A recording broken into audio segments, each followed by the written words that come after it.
Ya, Assalamualaikum warahmatullahi wabarakatuh. Waalaikumsalam Waalaikumsalam warahmatullahi warahmatullahi wabarakatuh. wabarakatuh. Innal hamdalillah nahmaduhu wa nasta'inuhu wa nastaghfiruh wa na'udzubillahi min sururi anfusina wa min sayyiati a'malina. May yahdihillahu fala mudhillalah wa may yudlil fala hadiyalah. Asyhadu an la ilaha illallah wa asyhadu anna Muhammadan abduhu wa rasuluhu la nabiyya ba'dah. Allahumma sholli ala Muhammad wa ala ali Muhammad. Qala Allah Ta'ala fil Qur'anil Karim, a'udzubillahi minasyaitonir rajim. Bismillahirrahmanirrahim. Ya ayyuhalladzina amanu kutiba 'alaikumus syiyamu kama kutiba 'alal ladzina min qablikum la'allakum tattaqun. Shadaqallahul azim wa shadaqallahu rasulun nabiyil karim wa nahnu 'ala dzalika minasyahidin. Yang kami hormati Bapak Kepala Wilayah DJKN Lampung dan Bengkulu, Bapak Arif Haryono atau yang mewakili. Yang kami hormati penceramah kita pada hari ini, beliau Bapak Ustadz Zainal Arifin. Yang kami hormati Bapak dan Kepala KPK DJKN Lampung Bengkulu, serta Bapak dan Irin semua yang berbahagia. Puji syukur kehadirat Allah Subhanahu wa Ta'ala karena atas limpahan rahmat, taufik, dan hidayahnya semata, pagi hari ini tanggal 31 Maret 2022, kita bisa berkumpul dalam rangka menyambut salah satu bulan yang mulia, yaitu Ramadan 1443 Hijriah, dalam kegiatan Ta'arif Ramadan Kanwil DJKN Lampung dan Bengkulu dengan tema mewujudkan Ramadan 1443 Hijriah, berkah dan berkualitas. Salawat teriring salam semoga tetap tercurah kepada junjungan Nabi, teladan umat manusia dan rahmat bagi seluruh alam, Nabi Muhammad SAW, beserta para sahabat dan pengikutnya sepanjang masa. Hadirin yang kami hormati, perkenalkan kami selaku pembawa acara menyampaikan susunan acara pada pagi hari ini sebagai berikut. Yang pertama, pembukaan. Yang kedua, pembacaan ayat suci Al-Quran dan sari tilawah. Yang ketiga, sambutan oleh Kepala Kantor Wilayah DJKN Lampung dan Bengkulu, Bapak Arif Haryono atau yang mewakilinya. Yang keempat, dokumentasi acara berupa foto bersama. Yang kelima, acara inti ceramah agama yang akan disampaikan oleh Ustadz Zainal Arifin. Dan yang keenam, tanya jawab, serta yang terakhir, penutup serta doa yang akan dipimpin oleh Ustadz Zainal Arifin. Hadirin yang berbahagia, sebagai insan yang beriman dan bertakwa, dan dengan harapan semoga acara yang kita selenggarakan pada hari ini berjalan dengan lancar, marilah kita buka bersama dengan membacakan Ummul Quran. Ala hadiniyah wa ala kulli niyatin sholihah, al-fatihah. Bismillahirrahmanirrahim. Alhamdulillahirabbil alamin, arrahmanirrahim, iyyaka na'budu wa iyyaka nasta'in, ihdinas siratal mustaqim, siratal ladzina an'amta 'alaihim ghairil maghdubi 'alaihim waladdallin. Amin. Hadirin yang kami hormati, yang berikutnya marilah kita hayati bersama lantunan ayat suci Al-Qur'an dan sari tilawah yang pada kesempatan ini akan dibacakan surat Al-Baqarah ayat 183 sampai dengan 185 yang akan dibawakan oleh Mas Fahri dan Mbak Aulia. Kepada Mas Fahri dan Mbak Aulia dipersilakan. Baik. Bismillahirrahmanirrahim. Assalamualaikum warahmatullahi wabarakatuh. Waalaikumsalam warahmatullahi wabarakatuh. أعوذ بالله من الشيطان الرجيم. بسم الله الرحمن الرحيم. يا أيها الذين آمنوا كتب عليكم الصيام كما كتب على الذين من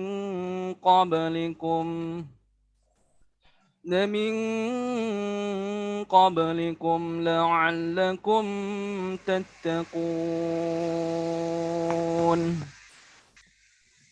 أياما معدودات فمن كان منكم مريضا أو على سفر فعدة من أيام أخر وعلى الذين يطيقونه فدية طعام مسكين فمن تطوع خيرا فهو خير له وأن تصوموا خير لكم إن كنتم تعلمون شهر رمضان الذي أنزل فيه القرآن هدى للناس وبينات من الهدى والفرقان فمن شهد منكم الشهر فليصمه ومن كان مريضا أو على سفر فعدة من أيام أخر يريد الله بكم اليسر ولا يريد بكم العسر ولتكملوا العدة ولتكبروا الله على ما هداكم ولعلكم تشكرون. Aku berlindung kepada Allah dari godaan syaitan yang terkutuk. Dengan menyebut nama Allah yang Maha Pengasih lagi Maha Penyayang. Wahai orang-orang yang beriman, diwajibkan atas kamu berpuasa, sebagaimana diwajibkan atas orang sebelum kamu, agar kamu bertakwa, yaitu beberapa hari tertentu. Maka barang siapa di antara kamu sakit, atau dalam perjalanan lalu tidak berpuasa, maka wajib mengganti sebanyak hari yang dia tidak berpuasa itu pada hari-hari yang lain. Dan bagi orang yang berat menjalankannya, wajib membayar fidyah, yaitu memberi makan seorang miskin. Tetapi barang siapa dengan kerelaan hati mengerjakan kebajikan, maka itu lebih baik baginya. Dan puasamu itu lebih baik bagimu, jika kamu mengetahui. Bulan Ramadan adalah bulan yang di dalamnya diturunkan Al-Quran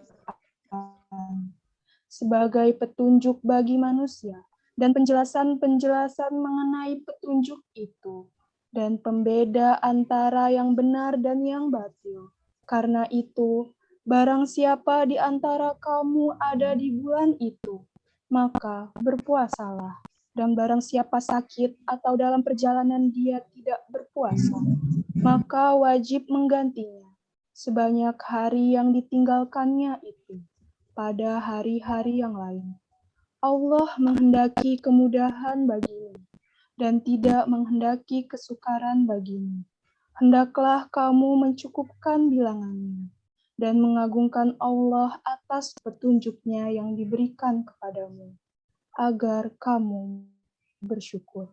Maha benar Allah dengan segala firman-Nya.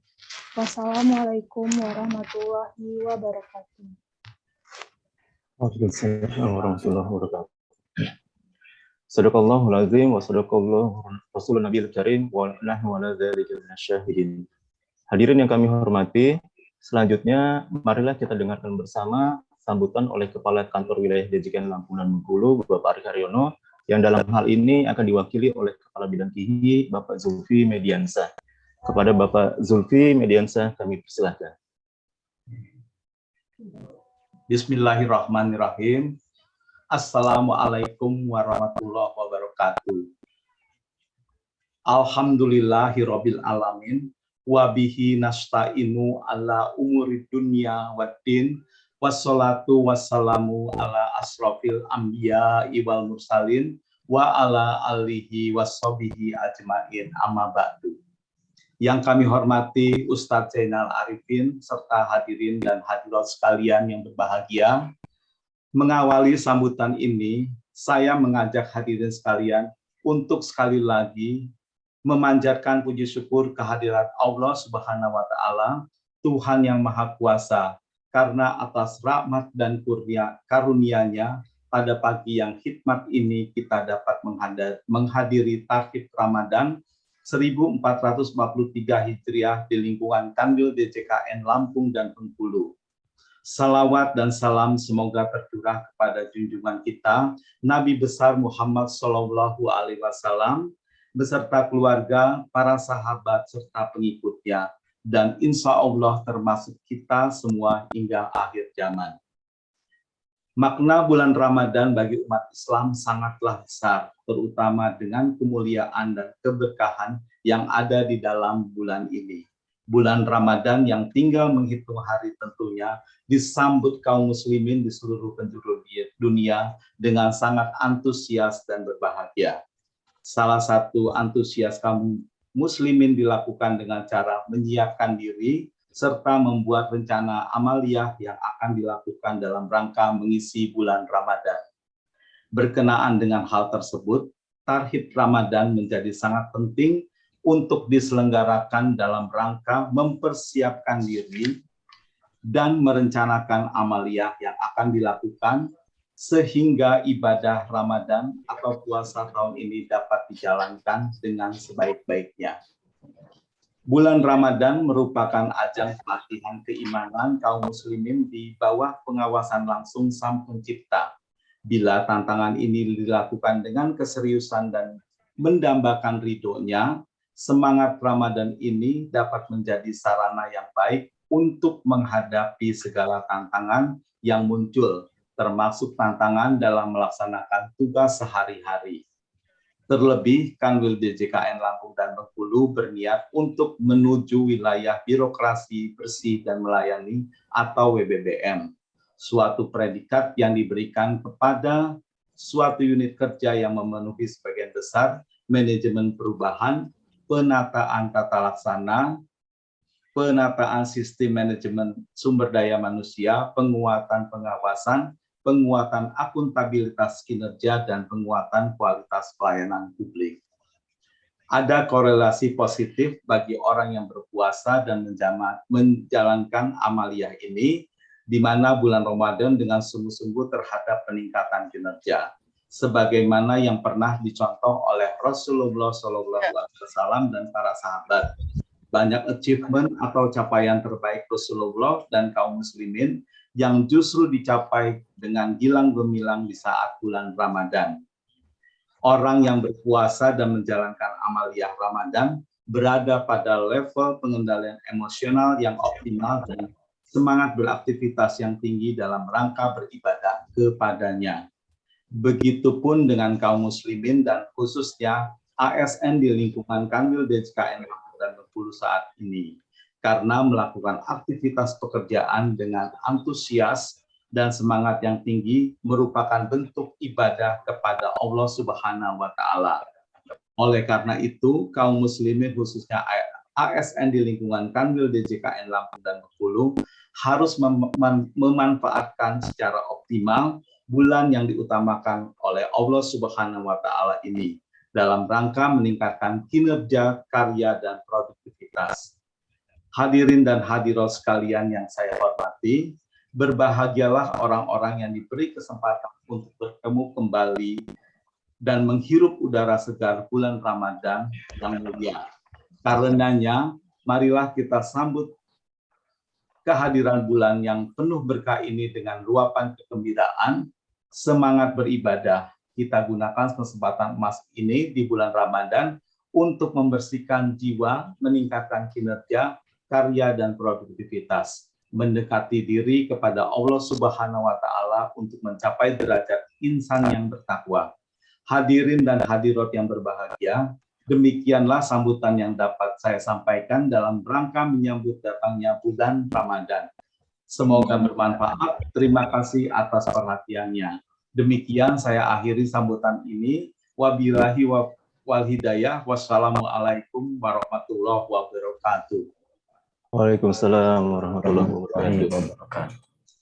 Terima kasih Pak Zulfi Mediansyah.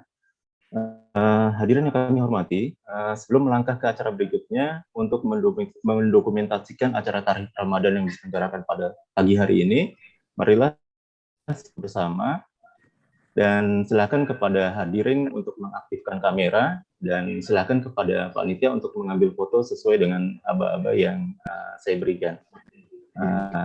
Silakan bersiap panitia.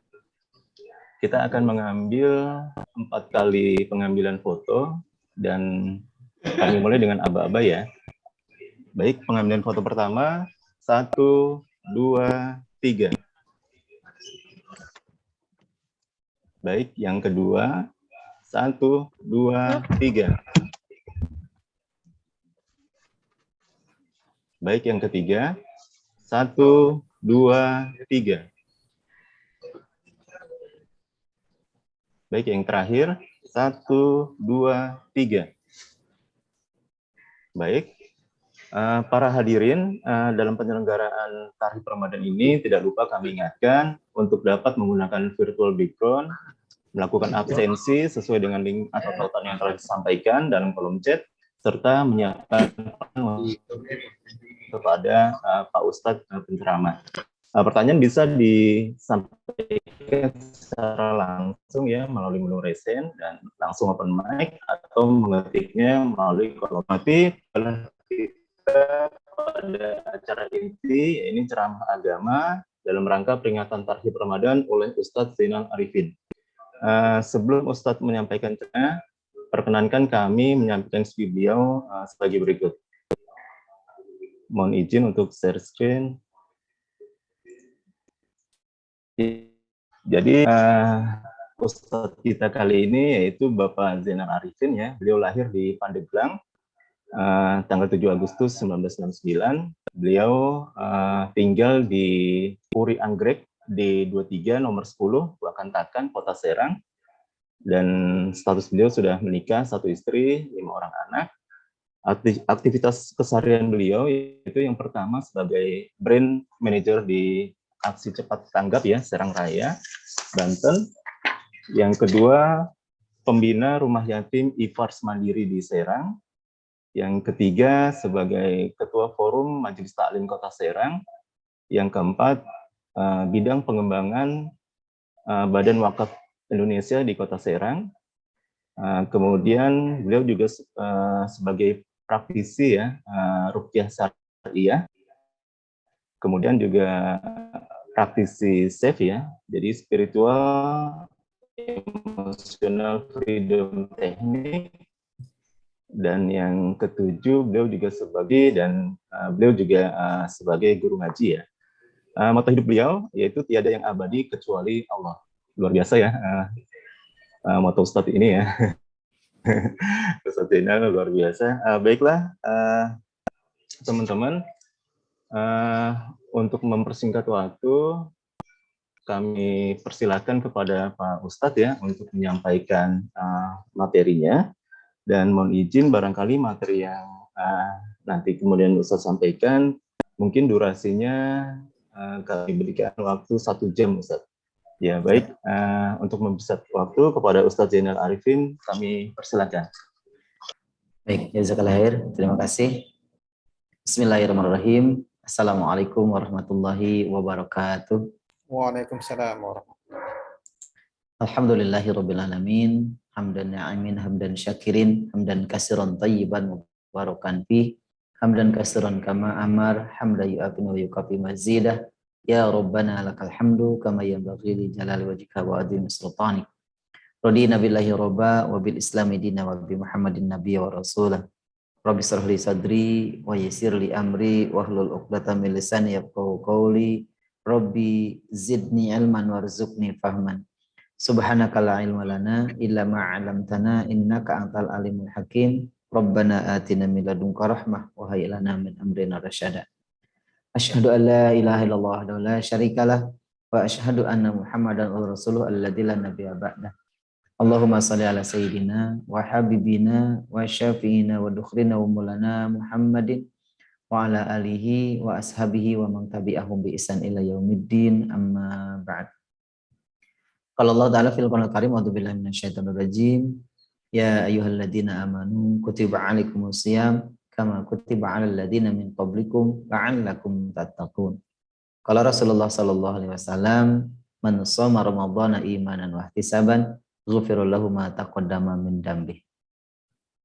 Bapak Kepala DJKN Bandar Lampung dan Bengkulu yang saya hormati dan yang mewakili serta seluruh jajarannya, seluruh karyawan, seluruh staf dan pegawai yang saya hormati dan semoga Allah muliakan. Dan bagi saudara-saudara kita yang hari ini sedang sakit, kita doakan semoga Allah memberikan kesembuhan dengan cepat. Amin. Bagi teman-teman kita yang sedang beraktivitas, semoga Allah berikan kemudahan, kekuatan untuk melakukan amal perbuatan baiknya. Dan jika ada yang sedang gegana, gelisah, galau, dan merana, semoga Allah senantiasa berikan ketenangan dalam jiwanya. Dan terakhir, semoga siapapun yang hari ini sedang dililit hutang, semoga Allah yang melunasinya. Amin ya rabbal alamin. Jemaah sekalian yang dirahmati Allah SWT, tema kita hari ini luar biasa, bahwa dengan Ramadan ini kita ingin bukan hanya sekedar melaksanakan aktivitas, tapi juga semoga amal-amal ibadah kita juga berkualitas. Dan diharapkan kita bisa menyatu dengan Ramadan. Karena sehebat apapun judul kita, sehebat apapun tema kita, kalau hanya sekedar basa-basi di lisan, ini tidak akan mendapatkan sebuah apresiasi dari Allah Subhanahu wa Ta'ala. Dan sekarang yang harus kita lakukan adalah bagaimana cara kita mendapatkan apresiasi dari Allah, bukan dari manusia. Tak ada artinya kalau hanya sekedar mendapatkan apresiasi dari manusia dan penghargaannya pun hanya sesaat. Tapi ketika mendapatkan apresiasi dan hadiah terbesar dari Allah dan hadiah terindah, bahkan bukan hanya untuk kita, tapi ketika seseorang mendapatkan hadiah berupa surga bagi anak yang saleh, maka insya Allah kedua orang tuanya pun akan mendapatkan hadiah yang sama. Jadi niatkan bismillah. Hari ini taklim kita lillahi ta'ala dan juga semoga menjadi amal saleh buat kedua orang tua kita, karena Allah menunggu amal-amal saleh dari anak-anaknya dan itu akan menjadi salah satu di antara jembatan untuk menuju surga kedua orang tua kita. Dan sekalian, mungkin saya boleh tampilkan sedikit paparan yang mudah-mudahan ini menjadi kajian kita bersama pada kesempatan ini. Bagaimana Ramadan ini menjadi berkualitas bagi kita, tentu bukan hanya sekedar kita memahami Ramadan itu sebagai kewajiban, tetapi juga ada amalia-amalia yang harus dikerjakan di selama Ramadan. Mungkin mohon maaf kalau saya coba menampilkan terlebih dahulu materi yang akan disampaikan pada kesempatan ini. Nah, ini bisa terlihat? Belum Ustaz. Ya. Apa materinya sudah terlihat di screen? Di layar monitor saya belum Ustaz. Belum ya? Belum.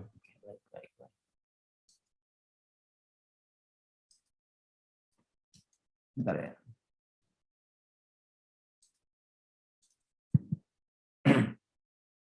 Ya, sudah Ustaz. Sudah, alhamdulillah Ustaz. Ya. Ini materi yang paparannya mungkin secara keseluruhan nanti akan kita coba pahami secara utuh, dan ini apa namanya, kisi-kisinya lah gitu. Yang mungkin bisa dipahami oleh kita bahwa betapa kehidupan kita tidak akan terlepas dari 6 poin ini ketika kita ingin melaksanakan ibadah puasa dengan sungguh-sungguh, dengan penuh keseriusan gitu ya. Kenapa demikian? Karena kita tidak mungkin bisa berkualitas kalau kita sendiri tidak merasakan bersama dengan Ramadan itu menyatu diri kita. Mungkin teman-teman sekalian, para hadirin yang pernah merasakan ya secara pribadi ketika kita sholat gitu. Dalam sholat itu kita lupa rakaat sholat. Atau dalam sholat itu kita ingat sesuatu. Maka sholat yang kita kerjakan terasa hampa. Sholat saya itu benar nggak sih gitu? Sholat saya itu diterima nggak sih gitu? Ada perasaan yang nggak nyaman saat sholat kita tidak fokus. Gitu.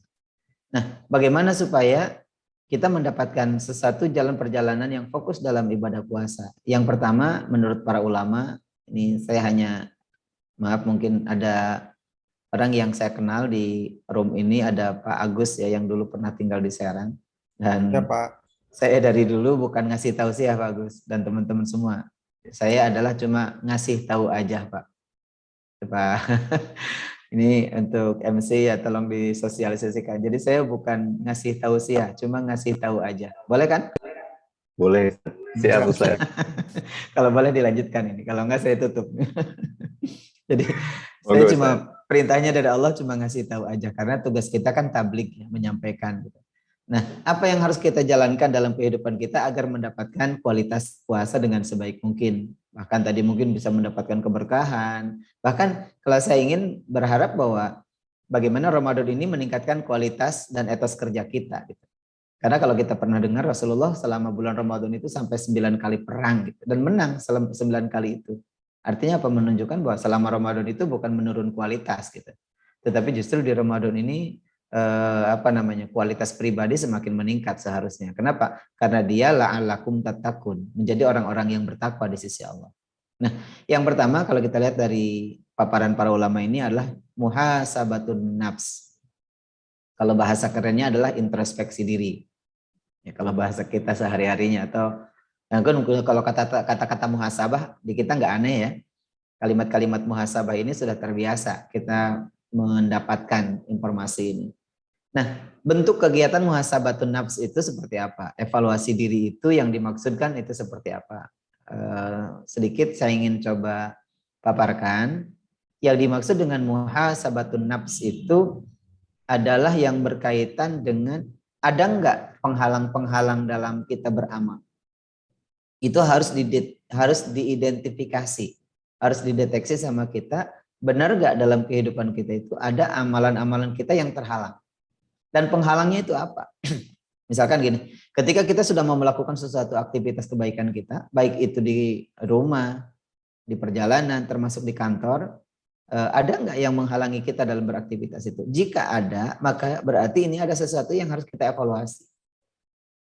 Bapak dan Ibu, jamaah sekalian, kita pahami bahwa salah satu di antara yang dicatat di amal kebaikan kita adalah bekerja. Kenapa bekerja sebagai amal soleh kita? Karena filosofinya begini. Setiap orang Islam diperintahkan untuk berzakat, untuk bersedekah, untuk beramal. Tetapi yang jadi pertanyaannya, beramalnya dengan apa? Perintahnya salah satu di antaranya dengan mal, dengan materi. Nah, materi itu didapatkan dari mana? Maka materi bisa didapatkan dengan bekerja, apapun jenis pekerjaannya. Maka oleh karena itu, kalau zakatnya wajib, maka untuk mendapatkan uang atau materi untuk berzakat itu hukumnya menjadi wajib. Maka bekerja adalah wajib. Gambarannya begini, perbandingannya. Mungkin kita tahu bahwa wudhu itu asalnya sunnah. Tapi ketika wudhu itu digunakan untuk kewajiban, sholat misalkan gitu, maka hukum wudhu menjadi wajib. Karena dalam kaidah usul fikihnya, ma la tatimul wajib illa bihi fahuwal wajib. Sesuatu yang mengikuti wajib akan ikut menjadi wajib. Kenapa? Karena kesempurnaan yang wajib kalau tidak diikuti dengan wudhu tadi nggak bakalan sah salatnya. Maka wudhu yang tadinya sunnah berarti menjadi wajib. Kenapa? Karena yang diikutinya yang wajib. Sama dengan ketika kita bekerja. Karena berzakat itu wajib, maka berarti cara mencari uangnya, cara mencari materinya agar dia bisa berzakat menjadi wajib.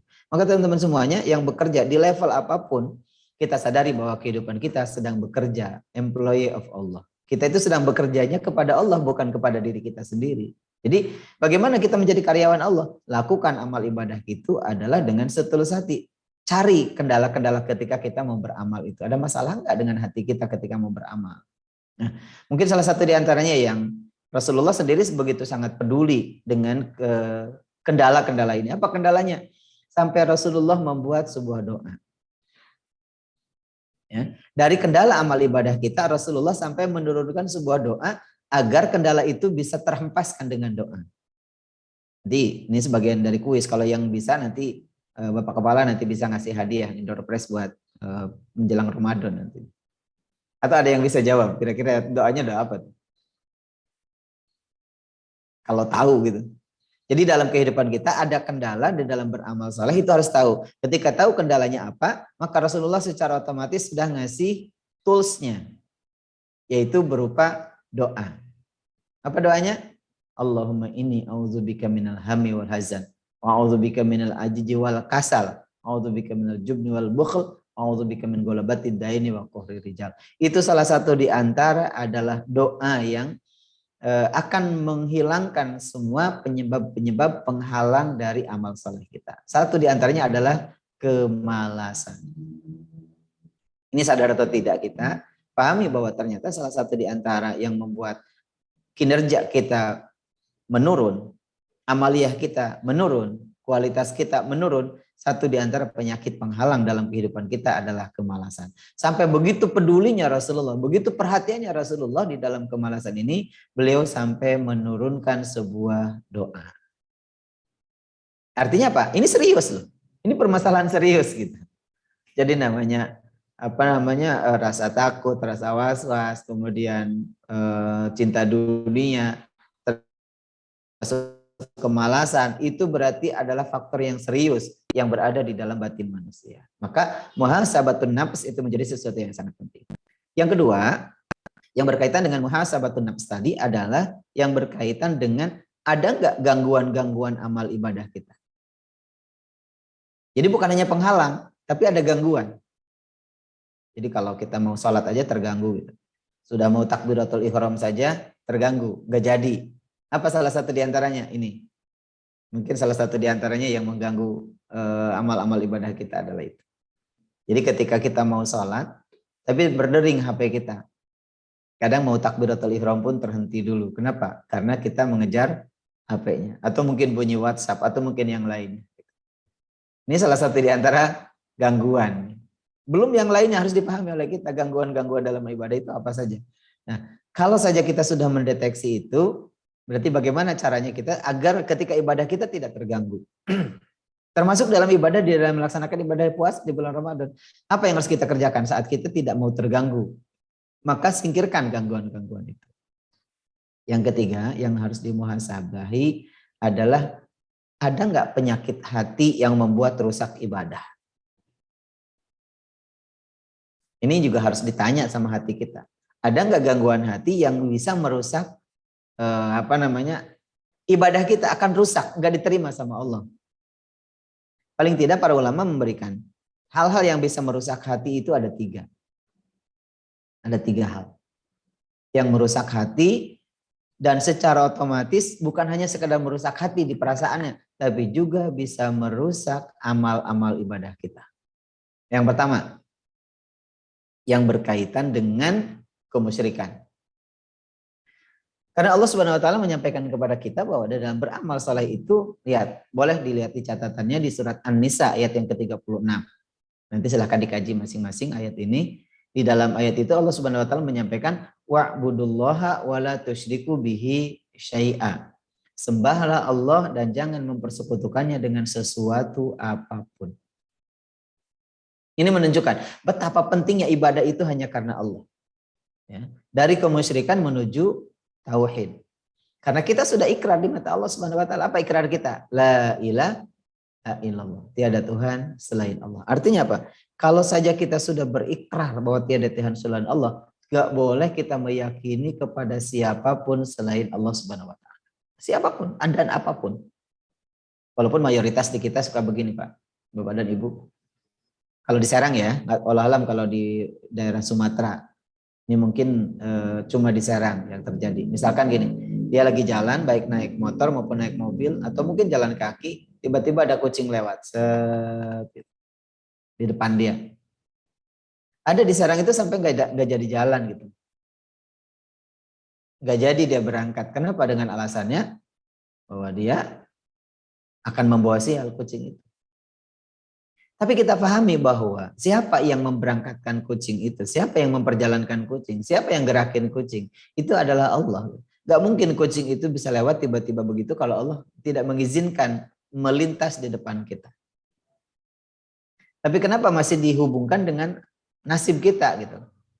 Yang ngatur nasib kita itu adalah Allah. Bahkan dalam hadis Rasulullah SAW disebutkan 500 tahun sebelum alam semesta diciptakan, ruh kita sudah diciptakan dan sekaligus sudah MOU dengan Allah. Jadi hari ini saya bisa duduk di sini ngisi kajian bersama dengan teman-teman di Bandar Lampung dan Bengkulu ini bukan faktor kebetulan. Bukan hanya karena Pak Agus pindah ke sana, bukan. Tapi ini sudah tercatat di Lauhul Mahfuz bahwa hari ini saya ingin berjumpa dengan teman-teman semuanya. Itu harus yakin. Gak ada namanya dalam kehidupan itu, gak ada namanya faktor kebetulan, gak ada. Semuanya adalah sudah by design oleh Allah Subhanahu wa taala, dan hari ini kita duduk bersama, bahkan mungkin melakukan acara ini dengan virtual seperti ini, itu pun sudah didesain oleh Allah Subhanahu wa taala. Hari ini bakal terjadi seperti ini. Maka tadi saya katakan gambarannya, apapun yang terjadi dalam kehidupan kita, gak ada yang namanya faktor kebetulan. Mungkin hari ini yang punya masalah dengan keluarga, punya masalah dengan ekonomi, punya masalah dengan tetangga, punya masalah dengan atasan, dengan bawahan. Itu bukan karena faktor kebetulan. Itu gara-gara itu aja. Ada atasan saya kayak begini, itu mungkin ada bawahan saya begini. Enggak begitu. Itu semuanya karena sudah tercatat di Lauhul Mahfuz bahwa kita harus terjadi seperti ini. Yang harus kita lakukan saat ini adalah bagaimana memanage diri kita untuk bisa mengatasi masalah-masalah itu. Itu yang paling penting. Kenapa? Karena sumbernya dia dalam hati kita. Bapak dan Ibu yang dirahmati Allah SWT, kita tahu di dalam hadis Rasulullah mengatakan begini. Di dalam tubuh kita itu ada segumpal darah. Jika segumpal darah itu baik, maka baik seluruh tubuhnya. Itu udah pasti. Tapi jika segumpal darah itu bermasalah, maka bermasalahlah seluruh kehidupan. Artinya apa? Berarti bagaimana untuk menjalani kehidupan ini lebih baik adalah dimulai dari hatinya. Termasuk tadi mempersekutukan Allah adalah satu kejahatan yang luar biasa. Disebutkan di dalam Al-Quran, dalam surat Luqman, ayat yang ke-12, Inna syirka la dzulmun adzim. Kemusyrikan itu merupakan extraordinary crime. Kejahatan yang luar biasa. Jadi wajar kalau Allah Subhanahu wa taala mengancam bagi mereka-mereka yang bersekutu dengannya atau mempersekutukan Allah itu dua ancaman. Pertama, tidak akan diampuni segala dosa-dosanya, dan yang kedua akan dihapuskan seluruh amal-amalnya. Rugi banget kita. Maka ketika memasuki bulan suci Ramadan dengan penuh kemuliaan, penuh keberkahan, penuh dengan ampunan, saatnya sebelum kita memasuki bulan suci Ramadan, kita sudah memperbanyak istighfar dan bertobat kepada Allah untuk mohon ampun atas segala dosa yang pernah kita kerjakan di masa lalu. Itu yang harus kita lakukan saat ini. Ada sekalian yang mati Allah Subhanahu wa taala, jadi penting bagi kita bagaimana cara mengantisipasi diri kita, memuhasabahi diri kita agar tidak terjerumus dengan kemusyrikan. Yang kedua, bagaimana cara menata hati yang harus kita lakukan agar Ramadan ini menjadi menyatu dan berkualitas dengan kehidupan kita, sehingga dari tema yang sudah diluncurkan itu benar-benar terwujud dalam kehidupan kita. Yang kedua, harus membersihkan penyakit hati. Dari mana penyakit hati yang harus kita bersihkan?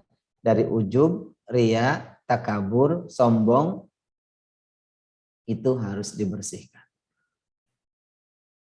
Dengan cara apa membersihkannya? Satu kalimat, ikhlas. Mungkin ada di sekalian tahu bahwa di dalam Al-Quran itu disebutkan dalam proses ibadah dalam surat Al-Bayyinah misalkan. Surat Al-Bayyinah ini surat yang ke-98, ayatnya ayat yang ke-5. Apa kata Allah? A'udzu billahi samiil alim minasyaitonir rajim. Wa ma umiru illa liya'budullaha mukhlishina lahuddin. Apa kata Allah? Aku tidak perintahkan kepada kalian untuk beribadah kecuali untuk ikhlas dalam agama. Jadi sehebat apapun ibadah kita, mau puasa kita, zakat kita, haji kita, apapun yang dikerjakan oleh kita, jika di dalam niatnya bukan karena Allah, maka semua amal itu menjadi sia-sia. Karena kalimatnya wa ma umiru illa liya'budullaha mukhlishina lahuddin. Tidak aku perintahkan kepada kalian untuk beribadah kecuali ikhlas dalam agama. Bapak dan Ibu, di dalam surat An-Nahl disebutkan bahwa dalam surat lembah itu disebutkan bahwa yang namanya ikhlas itu asal katanya dari kha, lam, dan so. Disebutkan di dalam ayat itu bahwa ikhlas itu bagaikan susu, air susu. Di mana air susu itu diproduksi dari antara darah dan kotoran. Darah dan kotoran. Kalau dia tercampur oleh darah akan kemerahan, Kalau tercampur oleh kotoran mungkin bisa jadi coklat atau kehitaman. Tapi yang terjadi keluarnya berwarna putih bersih. Itulah ikhlas. Jadi dalam beramal tidak boleh karena ada alasan, beramal itu termasuk tadi maaf, dalam bekerja itu karena ada pimpinan. Jadi kalau ada pimpinan nih, semangat beraktivitasnya. Tapi kalau nggak ada pimpinan, nyantai-nyantai, ngopi, ngerokok, kongkow gitu. Kalau di Serang bilangnya kongkow. Kongkow itu ngobrol-ngobrol gitu. Tapi kalau ada atasannya, ada leadernya gitu. Paling tidak ada kabin gitu, ada kasih mungkin. Bagaimana di bawahnya itu ifruh, itu sibuk luar biasa, atau mungkin paling tidak menunjukkan bahwa dia adalah sedang melakukan aktivitas. Nah, ini pekerjaannya pekerjaan pencitraan namanya kayak gitu.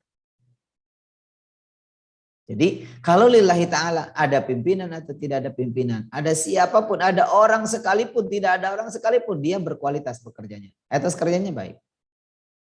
Kalau enggak, karena biasanya begini, kalau orang yang seperti itu karakternya, kalau lagi semangat bekerja itu karena ada yang lihat. Apalagi kalau dipuji. Wih, hebat. Diapresiasi gitu. Bahkan mungkin dapat HA gitu ya. Human appreciation. Luar biasa gitu semangatnya gitu. Tapi ketika itu tidak mendapatkan apresiasi, bahkan mungkin terkesan disalahkan. Kecewanya luar biasa. Besoknya nggak bakalan ngerjain lagi. Kenapa? Karena didasari pekerjaannya bukan keikhlasan, tapi pekerjaannya didasari oleh hati yang ingin dipuji. Apapun namanya. Seorang istri capek-capek masak. Dari pagi sudah nyiapin masak buat suaminya karena suaminya libur. Ternyata suaminya kerja bakti di lingkungan masyarakat. Udah gitu, karena di lingkungan masyarakat kerja bakti, ternyata bacakan. Makan bareng-bareng dengan warga yang lain. Pulang-pulang ke rumah kata istrinya, ayah makan. Udah tadi di masjid atau di tempat kerja bakti. Biasanya istri yang memang tidak ikhlas dalam masaknya, dia merasa kecewa. Capek-capek masak, belanja dari subuh buat suami karena mumpung lagi libur ada di rumah. Tapi ternyata suaminya nggak masak. Sekalinya ngicip masakan, nggak diapresiasi. Enak amat atau mungkin lezat amat atau apa lagi gitu. Flat aja gitu, makan aja gitu. Kecewa lagi. Terus kita kapan bahagianya kalau terus-terusan begitu? Kapan ibadah kita diterima sama Allah ketika hati kita hanya bersandar kepada manusia? Ingat teman-teman sekalian, saya kasih tahu seperti yang di awal tadi saya komitmen. Apa kata Allah? Inna salati wa nusuki wa mahyaya wa mamati lillahi rabbil alamin. Apapun yang kita kerjakan bukan karena siapa-siapa, tapi murni lillahi ta'ala. Itu yang harus ditata dalam muhasabatun nafs yang berkaitan dengan kebersihan hati. Yang ketiga, ini agak-agak berat, sudah mulai agak berat. Ya. Karena dimulai dari yang ringan-ringan dulu, sekarang memasuki pada yang sedikit berat. Apa beratnya yang dilakukan oleh kebanyakan orang? Karena yang harus dilakukan oleh kita kebersihan hati itu adalah dari rasa jengkel, kesel, marah, bahkan dendam untuk memaafkan. Ini luar biasa nih Bapak dan Ibu. Memaafkan itu bukan hal yang ringan, berat banget. Makanya wajar kata Rasulullah SAW, barang siapa yang memaafkan kesalahan orang lain tanpa diminta maaf, maka balasannya surga tanpa hisab. Keren nggak? Direct tuh masuk surganya. Nggak transit dulu gitu. Karena penjelasan para ulama banyak orang yang masuk surga. Iya, banyak orang Islam itu bakal masuk surga, tapi transit. Dibersihkan dulu dosa-dosanya gitu. Dicemplungin dulu ke jembatan Siratul Mustaqim itu dia nggak bisa lewat gitu. Ada yang sampai merangkak, ada yang berenang di atas keringatnya sendiri, ada yang dicambuk, ada yang ususnya terburai, macam-macam gitu. Lihat dalam sejarah atau di dalam kisah-kisah ahli-ahli neraka di dalam surat Al-Waqi'ah misalkan gitu. Itu sudah cukup jelas. Tapi orang-orang yang memaafkan direct masuk surganya tanpa harus ada transit dulu ke neraka. Gak pernah dipanaskan dulu gitu. Langsung pakai tiketnya pakai VVIP. Cus langsung masuk surga. Keren gak? Ada yang mau gak masuk surga hari ini? Silahkan duluan saja. Gitu ya. Jadi saking pengen cepet-cepetnya silahkan dahulu. Hari ini gak apa-apa. Karena kita surga di dunia itu adalah ketenangan jiwa. Jadi jangan salah persepsi ya. Surga di dunia adalah ketenangan jiwa. Kalau istilah bahasa kerennya kamu pernah belajar Tadi kan salah satu di antaranya saya praktisi SEP ya. Spiritual, Emotional Freedom Technique. Kata guru saya Bapak Zainuddin bahwa salah satu di antara kebahagiaan yang didapatkan oleh seseorang itu adalah peaceful inside. Damai batinnya kapanpun dan dimanapun. Nggak baperan, nggak jengkelan, nggak keselan gitu sama orang gitu kan. Nggak sebentar-bentar kesel sama orang, sebentar-bentar kesel sama istri, sama anak, sama suami gitu. Atau ya istilah bahasa sekarang itu disebutnya dengan baperan. Enggak. Saya sukanya bukan baper, sukanya suka sama waper gitu. Gitu. Jadi ini sesuatu yang harus kita tata. Nggak mungkin dengan tiba-tiba hati kita jadi bersih, butuh waktu. Maka tadi kalau kemusyrikan itu solusinya adalah menuju tauhid, kalau rasa sombong, ujub, riya, takabur menuju solusinya adalah ikhlas, dan rasa jengkel, kesel, marah, dan dendam solusinya adalah memaafkan. Catat baik-baik, di dalam Al-Quran dan hadis seabreg tentang memaafkan, bukan minta maaf. Perintahnya adalah memaafkan. Memaafkan hadirin sekalian. Jadi kita kadang-kadang suka mendidik anak ya, kita, lo aja kali gitu ya. Kehidupan kita biasanya begitu. Kalau kita ngajarin anak itu, minta maaf sama kakak, minta maaf sama adik, minta maaf sama ibu, itu ternyata keliru. Yang diajarkan oleh kita harusnya adalah maafin ya, maafkan dia ya, maafkan ibu ya, maafkan ayah ya, maafkan adik ya, maafkan kakak ya. Jadi yang kita perintahkan adalah suruh memaafkan. Karena kalau sudah meminta, lihat, Rasulullah pernah bersabda, tangan di atas lebih baik dari tangan yang di bawah. Artinya apa? Memberi itu lebih mulia daripada orang yang meminta. Tapi kalau ada orang yang minta maaf, dimaafkan nggak? Wajib hukumnya. Kalau ada yang dia memang secara gentle gitu, datang meminta maaf. Boleh. Tapi lebih mulia lagi, jaminannya surga tanpa hisab ketika dia memaafkan. Islam rumusnya memberi, bukan meminta. Kalau meminta itu namanya pragmatis. Apa-apa minta. Apa-apa minta. Sampai hal-hal yang berkaitan kebaikan pun minta gitu. Saking banyak mintanya, ya, pada acara-acara tertentu dia nggak bakalan hadis kalau nggak ada door prize-nya gitu. Tapi karena ada door prize-nya, ada remunerasinya, datang. Oh, serius gitu ya. Ini yang harus kita pahami bahwa muhasabatun nafs itu menjadi sesuatu yang sangat penting. Saya ingin cerita sedikit tentang hadis Rasulullah SAW yang dimana di hari kiamat nanti ada dua orang yang menghadap Rasulullah. Ya, ada dua orang yang menghadap Rasulullah SAW, di mana yang satu adalah orang yang terzolimi, yang satu orang yang berbuat zalim. Dua orang ini menghadap kepada Allah dengan duduk bersimpuh sambil nunduk kepalanya. Dua-duanya nunduk kepalanya, nggak berani menatap wajah Allah. Sebut saja yang berbuat zalim itu adalah si A. Yang terzolimi adalah si B. Maka si B ini datang menghadap Allah melaporkan si A karena sudah berbuat zalim kepadanya. Dalam percakapan antara dua orang hamba dengan Allah Subhanahu wa taala mengatakan begini.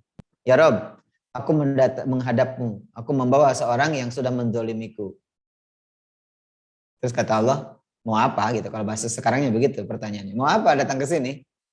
Dan hamba ini mengatakan, ya Rob, dia sudah menzolimiku. Si A ini sudah zolim kepadaku selama di dunia ini. Aku mohon orang ini ambil pahalanya untukku. Apa kata Allah?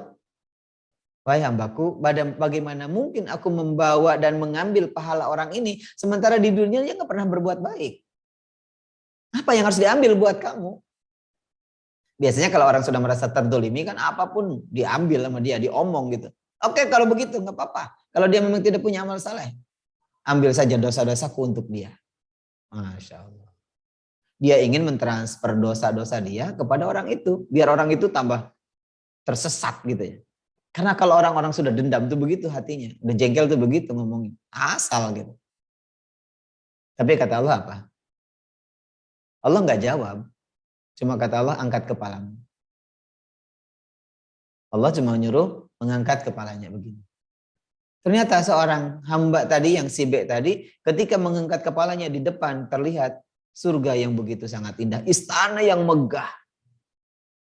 Kemudian dia bertanya kepada Allah, lupa kepada orang yang dilaporkan itu. Langsung bertanya, karena terdesak jantungnya itu berdetak kuat.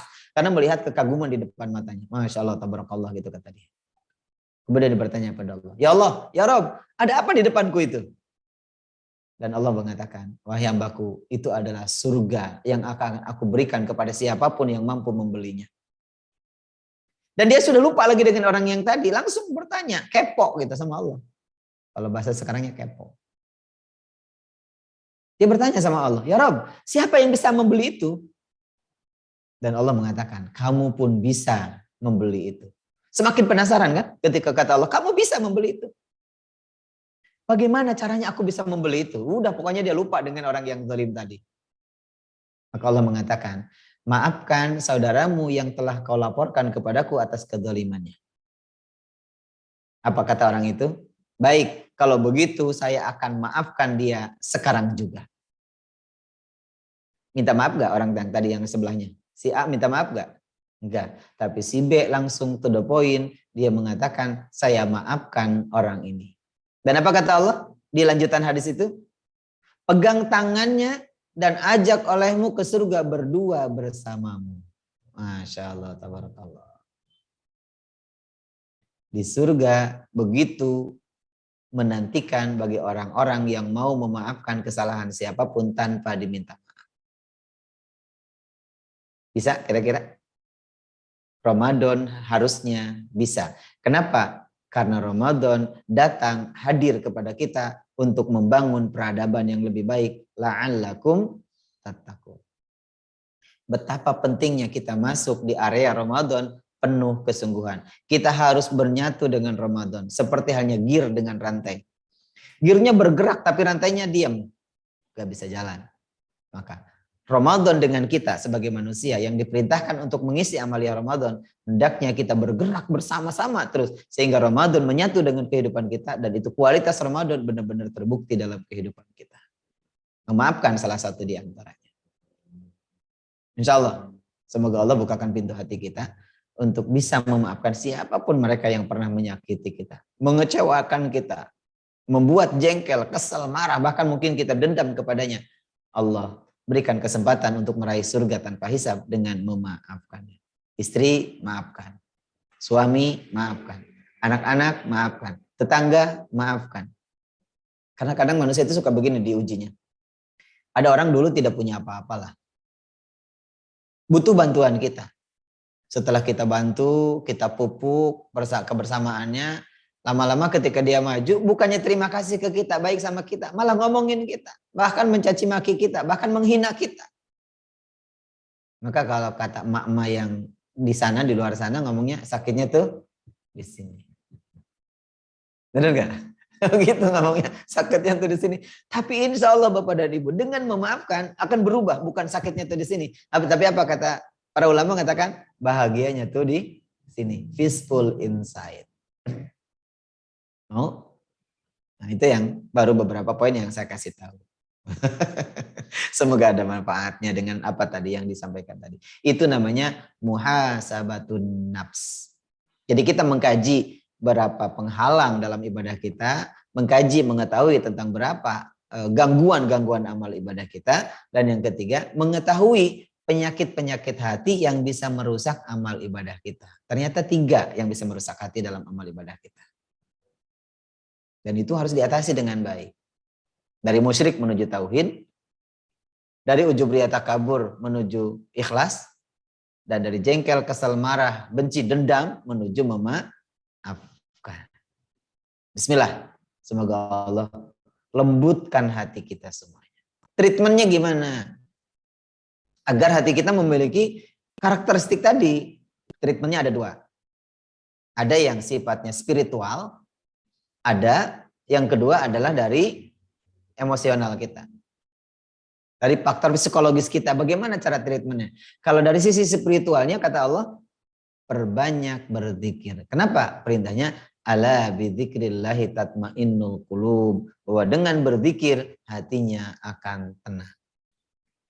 Itu janji Allah. Ya, itu janji Allah. Ada sekalian mati Allah Subhanahu wa taala. Jadi betapa pentingnya kita untuk mengatasi hati itu lebih baik dari sebelumnya.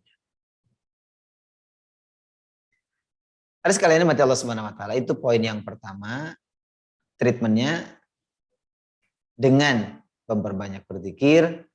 Yang kedua, ngomong sama Allah. Ngomongnya gini.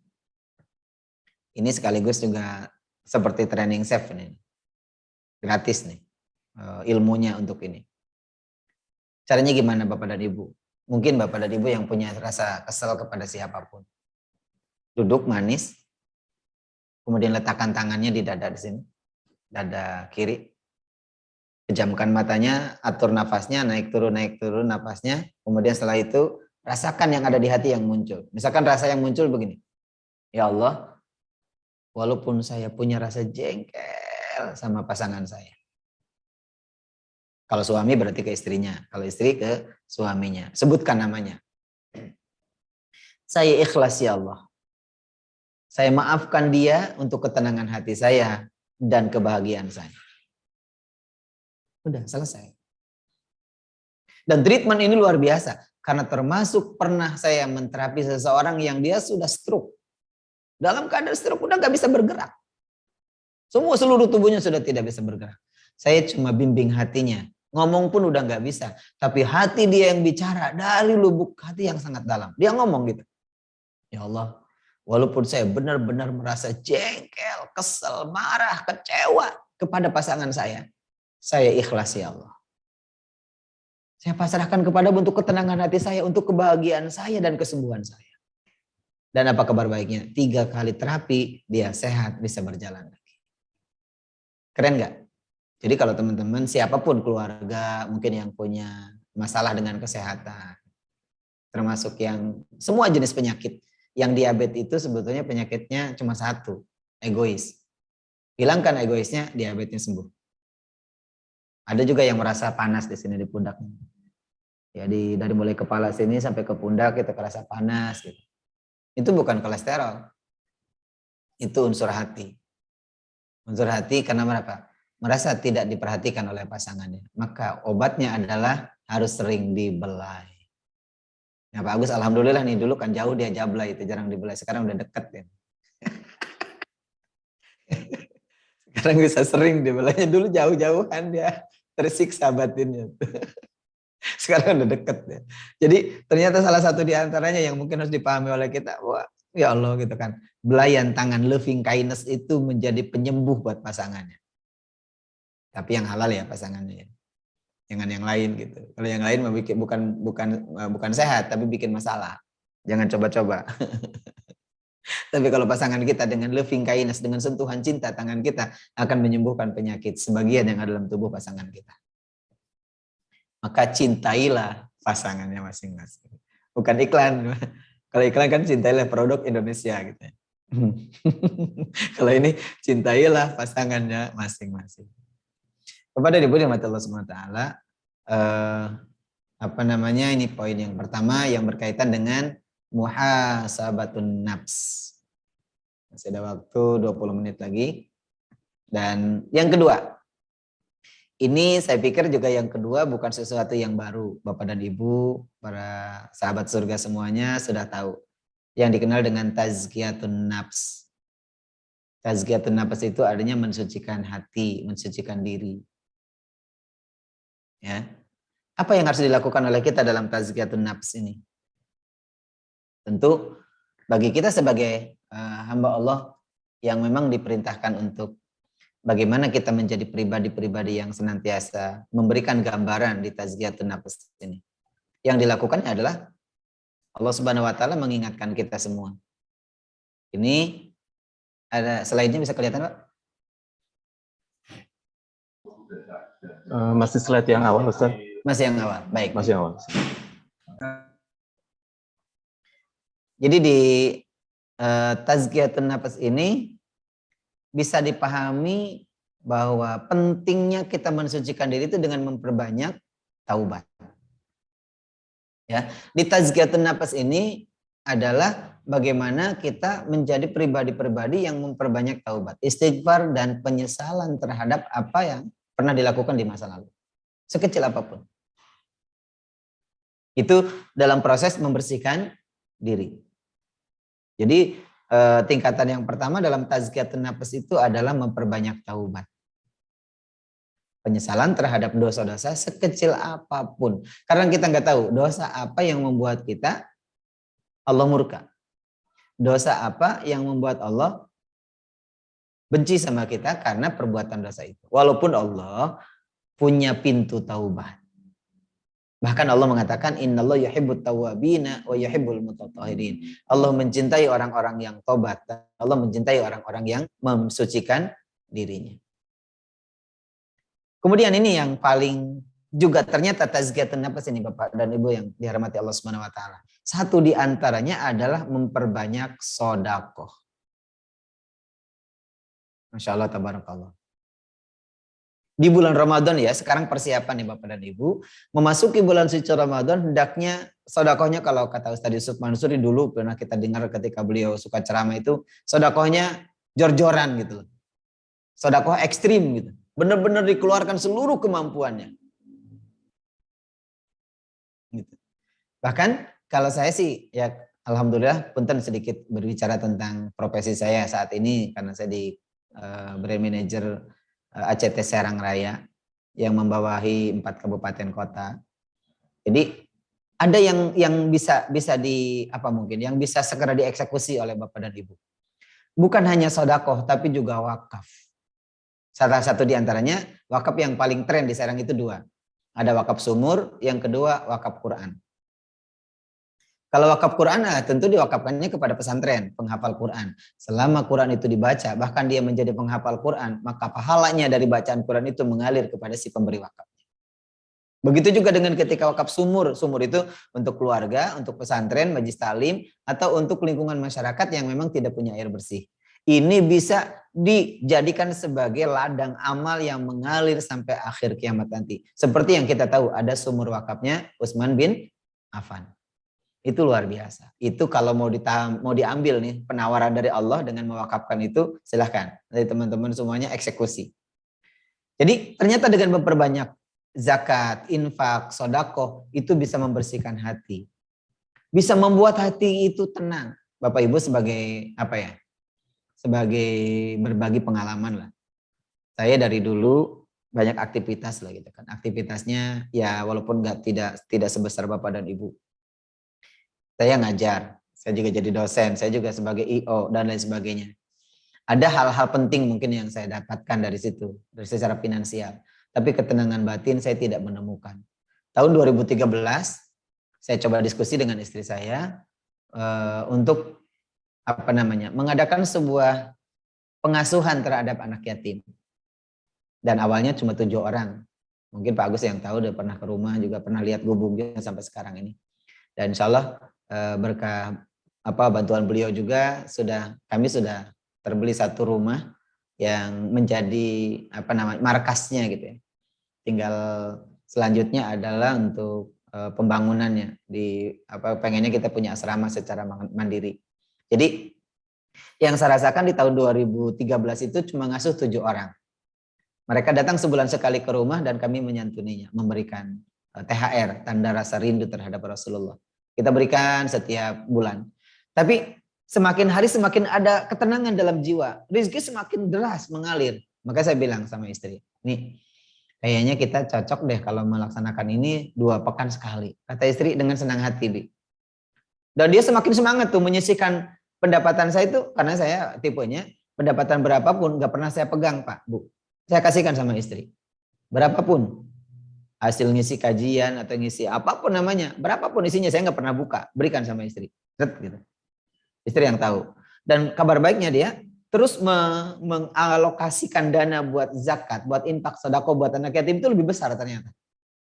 Dan kami merasakan betapa kedahsyatan di luar itu. Pokoknya saya tidak menyebutkan lah secara materi, masya Allah, tabarakallah bagi saya kenikmatan yang sangat dahsyat. Dan yang paling kami rasakan adalah kenikmatan batin. Hati itu semakin tenang. Anak-anak meningkat kesalehannya. Masya Allah.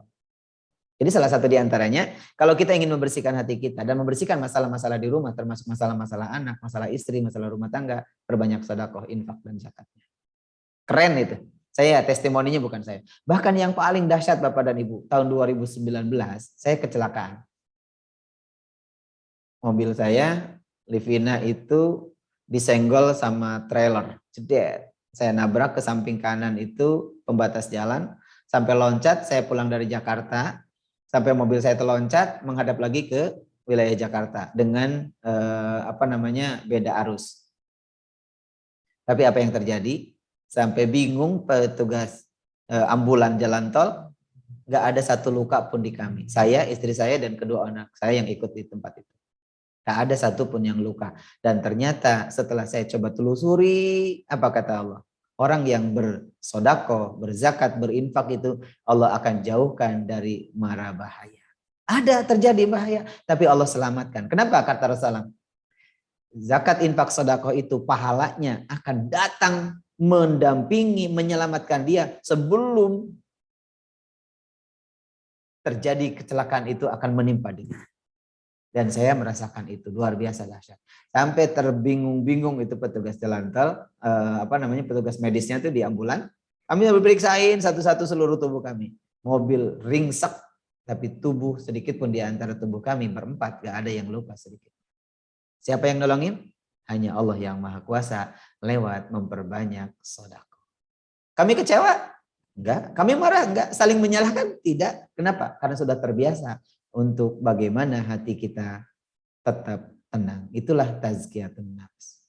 Yang berikutnya, dengan cara memperbanyak zikir. Kalau teman-teman yang konsultasi tentang ruqyah syariah di rumah, saya ajarkannya, sampaikan kepada mereka adalah zikirnya dua. Ada tasbih, yang kedua sholawat. Tasbih itu boleh yang macam-macam tasbih yang bisa dibaca. Ada subhanallah wa bihamdihi, subhanallahil azim, subhanallah walhamdulillah wa la ilaha illallah Allahu akbar, yang almarhum Kiai Arifin Ilham yang sering dilantunkan sama beliau. Atau subhanallah wa bihamdihi adada khalqihi wa ridho nafsi wa zinata arsy wa midada kalimati. Terserah. Itu yang ada di dalam buku Al-Maqsurat misalkan kayak gitu. Jadi zikir, lisannya itu selalu basah dengan menyebut nama Allah. Kemudian yang berikutnya adalah tazkiyatun nafs ini, salah satu di antaranya ternyata, Masya Allah, membersihkan jiwa, lagi-lagi muncul adalah dengan memaafkan. Keren ini. Keren. Jadi memaafkan itu sesuatu yang sangat berarti dalam kehidupan kita. Bapak dan Ibu yang dirahmati Allah Subhanahu wa taala. Kemudian Masya Allah, cara membersihkan hati yang paling keren lagi adalah dengan memaafkan dan memohon maaf kepada kedua orang tua. Masih punya orang tua hari ini? Kalau masih punya, jangan biarkan mereka menangis hanya karena nunggu kedatangan anaknya. Dia adalah salah satu pintu surga yang Allah buka untuk untuk anak-anaknya. Hari ini pula jangan ditunda. Mungkin ada yang WA, mungkin ada yang telepon, ada yang SMS, ada yang video call, terserah. Setelah ini, kalau masih ada kedua orang tuanya, atau mungkin ada salah satu di antaranya. Kalau yang tidak ada, doakan setulus hati. Mereka adalah pintu surga buat kita semua. Dan kabar baiknya Bapak dan Ibu, hadirnya kita di majelis ini, walaupun lewat virtual seperti ini, itu akan membuka ampunan untuk kedua orang tua kita. Akan membuka surga buat mereka dari anak-anak yang saleh sedang melakukan kebaikan ini. Jadi sesungguhnya hadiah terindah untuk kedua orang tua adalah bukan rumah, bukan kekayaan, bukan perusahaan, tapi hadiah terindah buat mereka, kedua orang tua kita adalah surga dari amal-amal saleh kita. Masya Allah, tabarakallah. Ada sekali mati Allah Subhanahu wa taala, itu poin yang kedua. Kemudian yang ketiga, tajdidul azimah. Bertekad untuk menguatkan diri gitu. Azimah itu mengokohkan tekad untuk melakukan perubahan. Untuk melakukan mujahadah, kesungguhan dalam beramal saleh di bulan Ramadan. Yang tadinya mungkin kurang begitu maksimal dalam ibadahnya. Tarawihnya malas-malasan misalkan gitu. Atau puasanya asal puasa saja. Ikuti sekarang dengan sepenuh hati. Sesuai dengan tuntunannya, puasanya yang benar, sahurnya yang benar, kemudian juga berzakat dan bersedekahnya yang benar. Semua hal-hal yang berkaitan dengan Ramadannya lakukan dengan benar. Karena di sini kadang-kadang kita suka salah dalam bersahur aja salah. Kita sahur jam 12 malam dengan alasan sekalian tidur. Itu keliru gitu. Sahur itu bisa dilakukan di waktu sahur. Ya. Kapan waktu sahur? Yaitu di waktu-waktu sholat tahajud. Karena orang-orang ahli surga itu disebutkan wabil asharihum yastaghfirun. Ahli surga itu mereka beristighfar di waktu sahur. Ya. Jadi artinya menguatkan diri kita, berazam dari sekarang, ya Allah, saya di Ramadan ingin melakukan yang terbaik untuk amal saleh kita. Kemudian yang berikutnya adalah tajdidul azimah ini, Bapak dan Ibu boleh nanti atau kalau misalkan dibutuhkan nanti saya coba kirimkan tentang kajian fikih singkat tentang Ramadan. Nanti saya akan share ke Pak Agus, mungkin nanti bisa dikirim lewat apa namanya, atau nanti di chat, di kolom chat nanti saya coba kirimkan ininya materinya. Atau nanti secara langsung di WA. Ada fikih singkat dari seluruh aktivitas yang kita kerjakan harusnya berdasarkan pada ilmu pengetahuan. Seluruh amali-amali Ramadan harusnya didasari dengan ilmu pengetahuan. Kemudian juga harus tahu fadilah-fadilahnya. Karena amalan terbesar, pahalanya, apapun yang dikerjakan di bulan Ramadan, seluruhnya pahalanya adalah yang terbaik. Kemudian yang berikutnya, kuatkan niatnya untuk menghatamkan Al-Quran. Ya. Kuatkan niatnya di bulan Ramadan ini untuk menghatamkan Al-Quran. Mungkin ada yang diniatin 1 kali, diniatin 2 kali, diniatin 3 kali, bahkan mungkin 10 kali. Gak masalah. Dan terakhir, jadikan Ramadan ini dalam niat kita adalah Ramadan yang terakhir. Kalau kita sudah ngomong bahwa Ramadan ini Ramadan yang terakhir, waduh gimana gitu ya. Jadi kalau kita berpikir injury time gitu ya, last minute gitu Ramadan ini, kira-kira gimana tuh? Semangat gitu. Bahwa ini yang terbaik buat saya, yang terbaik buat saya. Lakukan terus menerus tanpa henti. Gitu. Kemudian yang berikutnya takhtitud daqiq. Ya, takhtitud daqiq ini artinya adalah menentukan target-target yang tinggi di Ramadan ini apa yang akan kita kerjakan. Termasuk dalam pekerjaan. Jadi kita jadi menentukan target, achieve-nya terserah itu Pak. Ya. Tapi kita harus punya target gitu loh, achieve-nya. Targetnya saya misalkan hatam 3 kali, achieve-nya cuma 2, nggak masalah. Ya itu kan tidak ada yang salah kan di situ. Tidak ada yang mungkin kepala kantornya mungkin, wih kamu katanya mau menghatamkan 3 kali Quran cuma 2, berarti kan downgrade gitu. Enggak ada hubungannya dengan itu. Achieve-nya berapa gitu kan. Target-target kita yang sudah dilakukan itu terserah itu mah. Karena itu kan kepentingan pribadi gitu.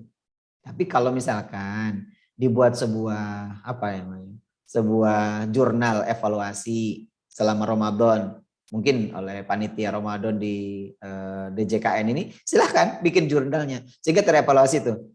Siapa yang hari ini baca Quran, siapa yang tidak, siapa yang hari ini berapa juz dan segala macamnya. Siapa hari ini yang tahajudnya atau mungkin sedekahnya, silahkan dibikin jurnal kayak gitu juga boleh, nggak apa-apa. Sebagai bahan evaluasi bersama-sama. Itu usul dan saran saya dari saya. Kemudian yang berikutnya adalah menentukan skala prioritas. Skala prioritas itu menjadi sesuatu yang sangat penting dalam tahdidul daqiq ya.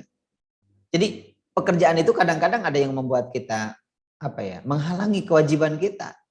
Ya sekarang ini kadang banyak orang yang cuma main HP, lihat Facebook, lihat SW orang gitu kan. Sementara amal ibadah kitanya tertunda. Berarti dia skala prioritasnya tidak terjaga. Kemudian yang berikutnya, dalam tahdidul daqiq harus mencari keutamaan dalam berdoa. Ambil waktu-waktu mustajab saat berdoa. Pertama, saat sujud. Di sepertiga malam terakhir, antara adzan dan iqamat, dan saat turun hujan. Atau saat terzolimi, cakep itu, doa-doanya dikabulkan. Nah ini saya ingin luruskan. Ada orang yang mengatakan bahwa orang yang terzolimi itu dikabulkan doanya. Doa yang dimaksudkan bukan untuk mendoakan yang mendoliminya, tapi dia yang berdoa kepada Allah mohon apa? Bukan mendoakan orang yang didolimi supaya lebih hancur dari dia, itu salah. Ini catat baik-baik ya Bapak dan Ibu. Di kita suka ngomong berkembang begitu. Orang yang terdolimi itu doanya dikabulkan. Iya, gak ada yang bantah. Tapi bukan mendoakan mereka supaya terkena azab, bukan. Tapi ketika dia terdolimi, ketika dia tersakiti, ketika dia dikecewakan, doa sama Allah. Ya Allah, ampuni dosaku. Ya Allah, berikan kepadaku untuk kemampuan untuk beribadah kepadamu. Minta yang baik-baik, Allah kabulkan. Jadi bukan minta supaya balasan itu kembali kepada orang yang berbuat dolim, itu salah.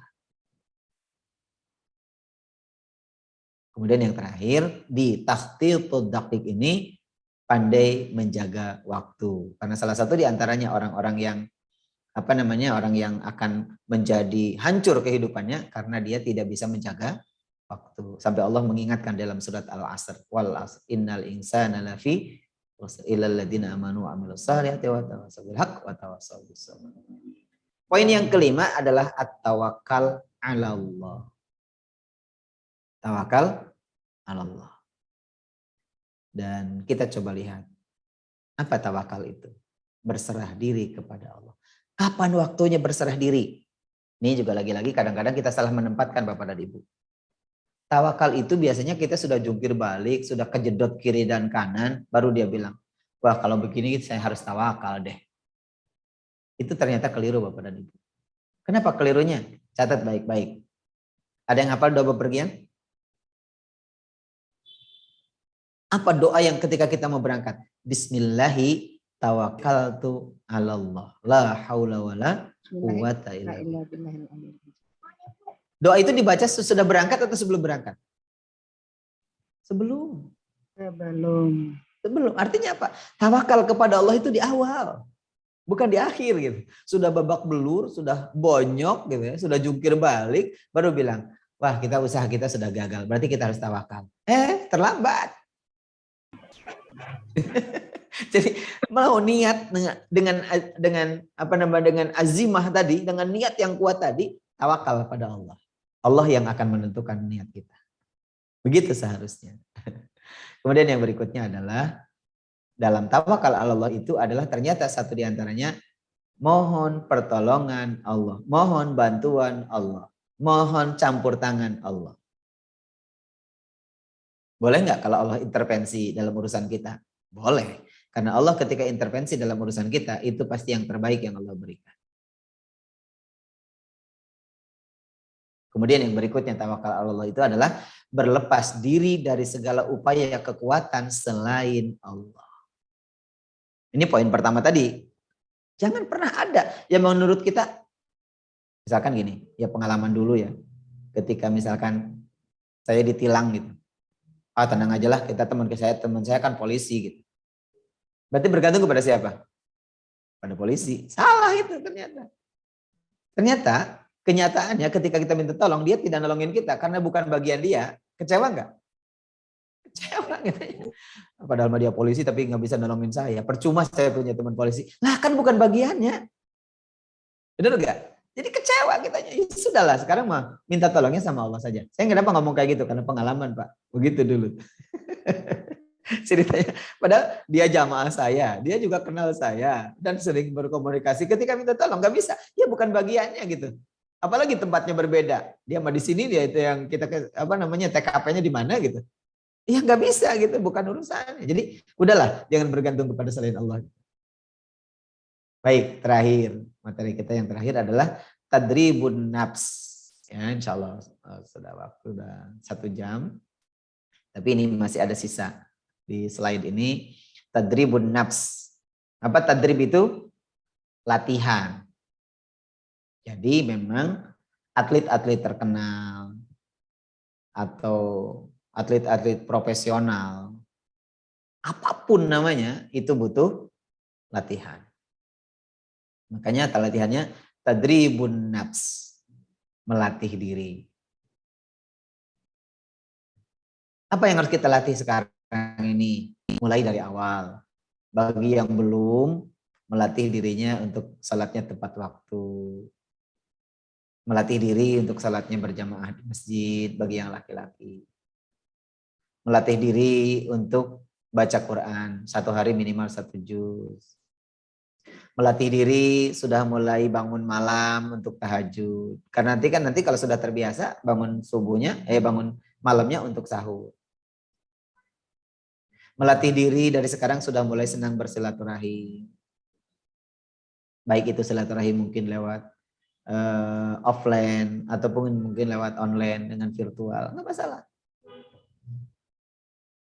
Kemudian melatih diri untuk menghafal Quran. Seayat, Pak, saya bisa menghafal sehari 1 ayat, bagus. Pak, saya bisa hafal Al-Quran 1 ayat sampai 5 hari, bagus. Saya ingat dengan ucapannya Ustadz Hadi Hidayat, mungkin ada yang kenal dengan beliau. Semakin kita, kalau bahasa sisi positifnya ya, semakin kita sulit menghafalkan, semakin banyak pahalanya. Kok bisa? Iya, lihat, baik-baik. Misalkan kita menghafalkan bismillah. Taruhlah mungkin sekitar 20-an ya, 20-an ayat huruf. Satu hurufnya adalah 10 kebaikan. Catatlah minimal 20 lah. 20 huruf. Jadi kalau kita membaca bismillah, berarti kalau 20 kali 10 udah 200 kebaikan sekali baca. Tapi dia baca karena belum hafal diulang-ulang 10. 200 kali 10. Masya Allah, sudah berapa pahalanya? Itu cara berpikirnya gitu. Jangan mikir, waduh saya mah Pak nggak bisa ngehafal, diulang-ulang aja nggak hafal-hafal. Jangan berpikir itu. Bukan hanya hafalannya yang kita didapatkan oleh kita, tapi juga pahala dari menghafal berlipat ganda. Bapak dan Ibu yang dirahmati Allah Subhanahu wa taala, Pak Kepala Kantor dan seluruh pegawai yang saya hormati, dan semoga Allah memberikan kemuliaan kepada kita. Inilah yang ingin saya sampaikan, sekedar ngasih tahu aja.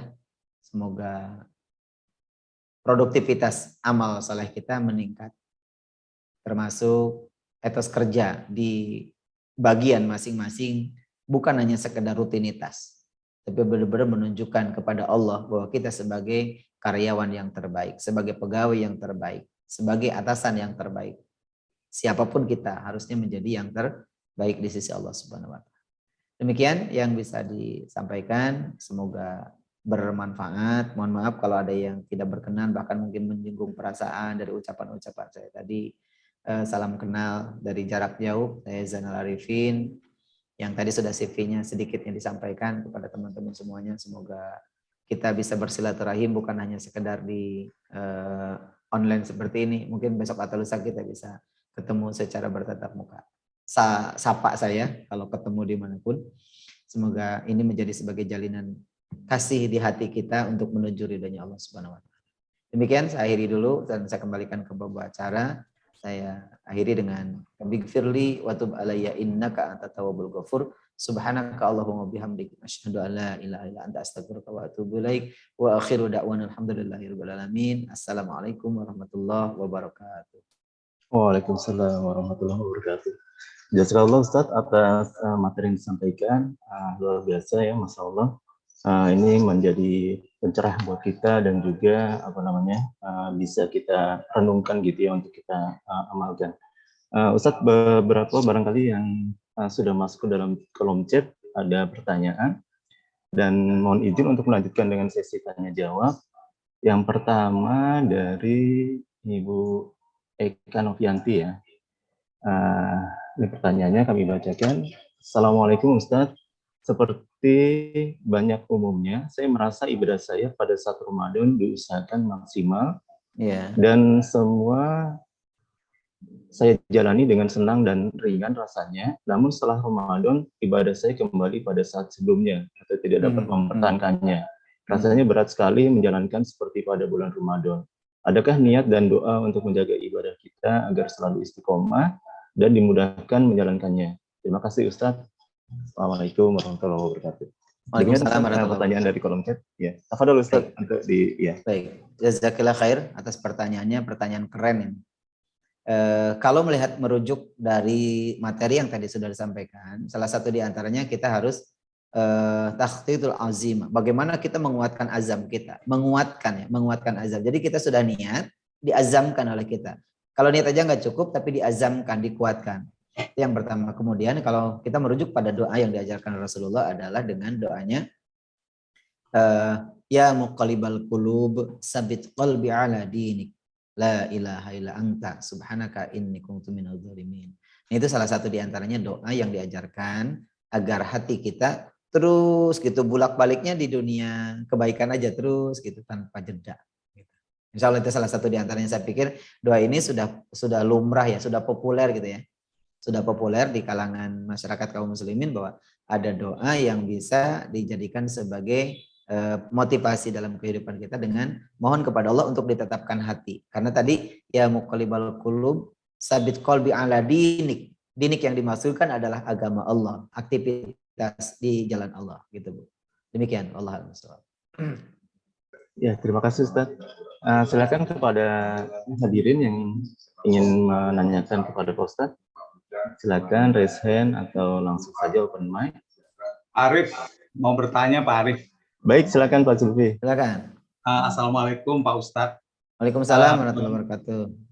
Kalau buat saya, pertanyaan saya ini tidak sederhana, tapi sebetulnya sederhana mungkin Mbak, buat orang lain Pak ya. Jadi saya tadi sudah mendengar, tadi Pak Ustadz sudah sampaikan masalah muhasabatun nafsi, mengevaluasi diri. Jadi yang saya mau tanyakan, yang pertama adalah cara belajar untuk berdamai dengan hati sendiri, Pak.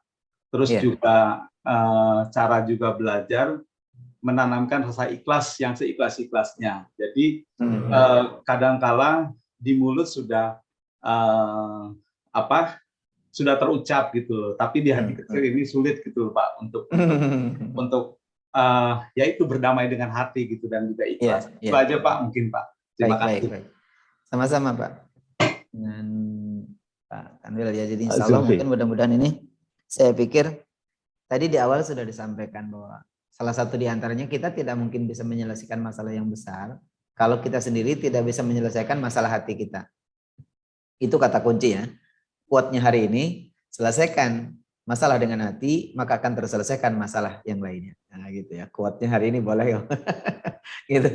Jadi memang yang paling utama selesaikan problematika diri kita. Nah sekarang apa problem yang ada di hadapi kita? Oh ternyata saya belum mampu untuk misalkan menenangkan jiwa. Tadi di awal sudah disampaikan ada dua cara. Cara pertama cara spiritual. Cara spiritual ini artinya bahwa yang dilakukannya yang berkaitan dengan tuntunan agama. Tuntunan agamanya apa? Berzikir.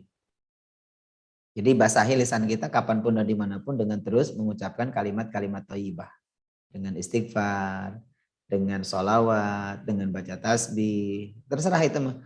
Sambil aktivitas gitu. Karena tadi kan namanya berlatih itu nggak cukup sehari 2 hari Pak. Butuh waktu namanya berlatih ya. Untuk menuju kepada hati yang bersih, yang menerima takdir, yang menerima keadaan. Itu bukan hanya sehari 2 hari latihannya, cukup lama. Kenapa orang-orang sufi itu, para ulama yang benar-benar hatinya gimana itu nggak pernah marah atau gimana gitu. Kan dia bukan sehari 2 hari belajar ilmunya. Ya enggak? Lama gitu, bahkan mungkin kalau dulu ada bertapa segala macam gitu ya, untuk bagaimana mengendalikan diri. Tapi kita kan nggak usah bertapa, nggak kerja nanti Pak kalau bertapa. Tapi bertapanya sekarang mah kita sambil aktivitas, tapi lisan kita terus dibasahi oleh berzikir. Yang kedua, yang dari faktor dari faktor hati, dari emosional kita. Nah tadi bahwa yang harus kita pahami cara melatihnya gini. Kalau ada orang yang benci kita, yang marahin kita, yang nyaci maki kita, itu harusnya jadikan sebagai kontribusi amal buat kita. Kok bisa? Iya. Karena ketika mereka mencaci maki kita, membenci kita, amal-amal mereka buat kita, Pak. Dan dosa-dosa kita diambil sama mereka. Nah, ketika dosa kita diambil sama mereka, masa kita marah? Ya enggak? Ketika amal-amal mereka masuk ke kita, masa kita marah? Kan enggak gitu. Jadi ya terserah itu mah, masa bodo amat gitu, EGP. Emang gue pikirin itu urusan lo gitu kan. Mau marah ke kita kayak, tapi juga harus ada dibantu dengan ucapan lisan. Kayak tadi di awal, caranya kalau di save itu begitu. Ya Allah, walaupun si dia itu suka ngomongin saya, membenci saya, bahkan mencaci maki saya ikhlas ya Allah dengan apa yang dia lakukan itu. Saya pasrahkan kepadamu untuk ketenangan hati saya. Saya ingin berdamai denganmu, ya Allah. Udah, ngomong aja gitu, speak up. Ngomong sama Allah itu akan didengar sama Allah. Jadi ada 2 hal yang bisa dilakukan. Dari sisi spiritualnya melakukan ritual kebaikan lisan kita dan hati. Tapi lagi-lagi di situ adalah ketika membaca zikir, beristighfar, sholawat, harusnya juga bukan hanya di lisan, tapi juga sampai ke hati. Yang kedua, coba dilatih dengan terus-menerus. Karena saya banyak menemukan pasien-pasien saya ya, yang mereka berhasil menata hatinya dengan cara tadi banyak ngomong gitu sama Allah. Di tengah malam, tahajud, bangun, atau setiap habis sholat, ngomong. Apa yang membuat kita nggak nyaman? Ngomong aja sama Allah. Allah tahu sebetulnya, cuma butuh keterserangan. Kayak seperti para wanita-wanita yang siap dilamar itu, dalam hatinya tahu dia itu suka sama saya, tapi nggak pernah ngelamar-lamar gitu. Gitu. Jadi bukan nggak tahu, dia tahu kalau ada seseorang laki-laki itu yang naksir dia, suka sama dia, tapi kok nggak ngelamar-lamar gitu. Masa dia nyosor kan? Enggak gitu kan, nungguin aja. Begitu. Jadi sama, Allah itu maha tahu hati kita. Jangankan yang diucapkan, di hati kita aja Allah tahu. Tinggal kita ngomong, ya Allah, sebetulnya saya benci sama dia, tapi saya ikhlas karena ini takdirku. Gitu. Saya berikan ketenangan kepadaku agar aku mendapatkan kebahagiaan. Udah selesai. Ngomong aja gitu. Bahkan apalagi tiba-tiba mungkin Pak, tiba-tiba Bapak lagi santai, lagi pekerjaan numpuk, sudah dikerjakan, tiba-tiba atasan datang. Nyaci maki tuh marah-marah, kan dongkol di sini. Terus apa saya bekerja, saya sudah capek-capek tapi juga masih dimarahin misalkan gitu. Udah abaikan semuanya. Ketika dia pergi udah Bapak tata hatinya, ngomong sama Allah. Ya Allah, walaupun tadi atasan saya marah-marah, saya ikhlas ya Allah. Saya terima. Karena ini takdir saya, nggak mungkin terjadi kalau bukan dalam ridhomu dan takdirmu. Saya pasrahkan kepadamu untuk ketenangan hati saya. Damai. Gitu ya. Coba bismillah ya. Nanti boleh dicek di nomor WA saya, nanti ada di Pak Agus. Oke, Pak Ustadz, ya ditunggu. Terima kasih Silakan Pak nanti. Ustadz. Pak Agus, saya izinin di-share nomor telepon saya, silakan ya. Kita sharing-sharing. Ya Pak Ustadz, siap. Baik. Baik, lanjut. Terima kasih Pak Ustadz ya. Sama-sama. Silakan para hadirin yang ingin bertanya, mengajukan pertanyaan. Persilakan. Kalau tidak ada, barangkali mohon izin, ini ada pertanyaan yang masuk melalui kami, Pak Ustadz. Baik, Jadi ada yang silakan. bertanya, apakah ada tanda puasa atau amalan Ramadan kita itu diterima oleh Allah, dan jika ada, tandanya itu seperti apa, Ustadz? Demikian. Baik. Saya hanya menyampaikan apa yang disampaikan oleh para ulama. Tanda-tanda amal-amal ibadah kita diterima, apalagi di Ramadan itu, sebetulnya indikasinya terlihat dari amaliyah harian dia. Kalau setelah Ramadan dia kembali ke asal, yang tadinya malas sholat, malas lagi, yang tadinya malas baca Quran, malas lagi, yang tadinya tidak puasa, balik lagi, yang tadinya biasa ngomongin orang, ngerumpi lagi, berarti nggak berhasil.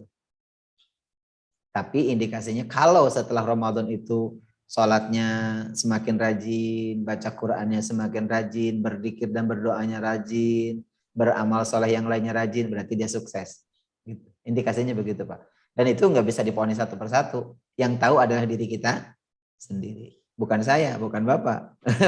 Kita semua yang tahu. Oh, saya itu nurun apa naik ya ibadahnya. Kalau ternyata semakin rajin setelah Ramadan ini meningkat, karena Syawal itu artinya lah meningkat gitu. Bukan back to basic gitu. Yang dulu biasa enggak begitu gitu. Ada peningkatan lah paling tidak gitu. Demikian Allah alam. Baik, terima kasih Ustaz. Monggo kami persilakan. Barangkali Pak Agus Bakti mau bertanya atau yang lain? Ya. Monggo kami persilakan.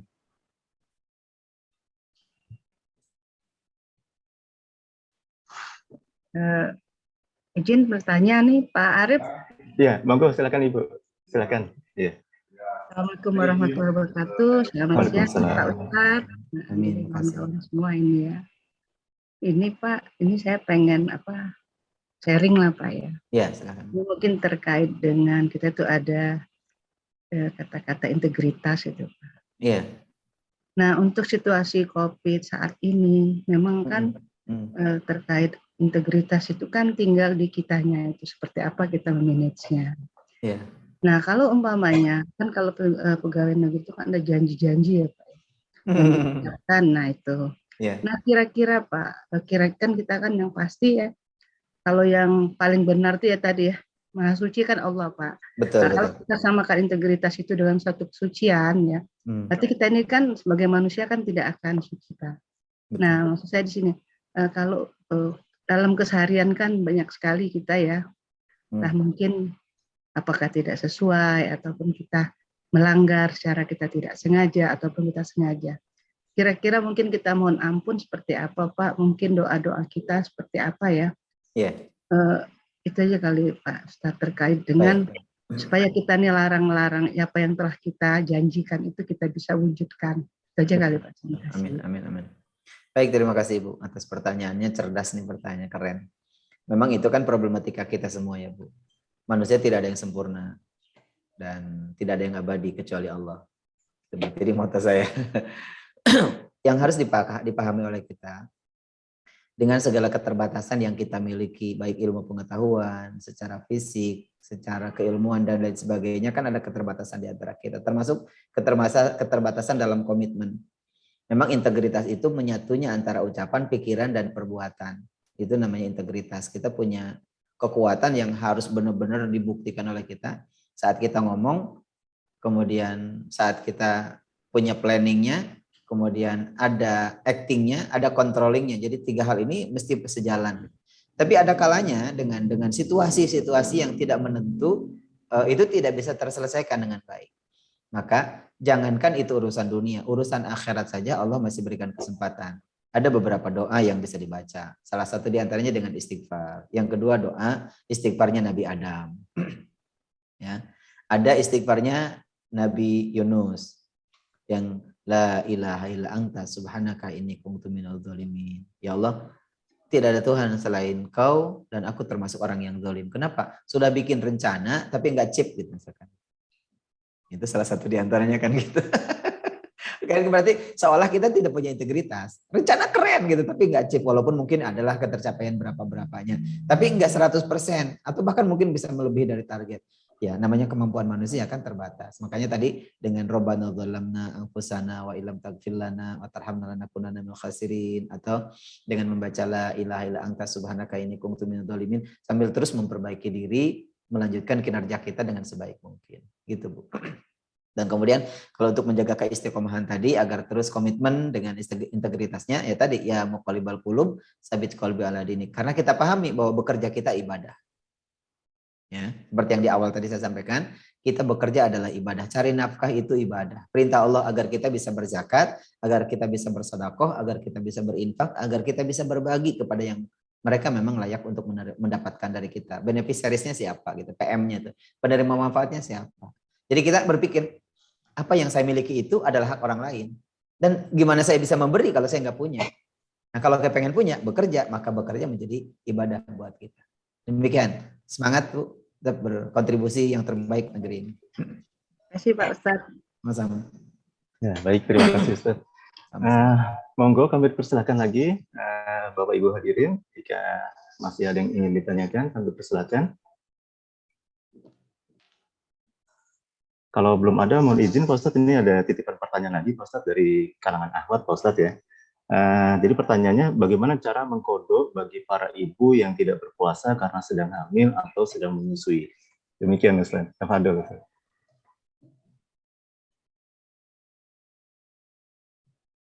Mohon izin masih di mute Pak Ustaz.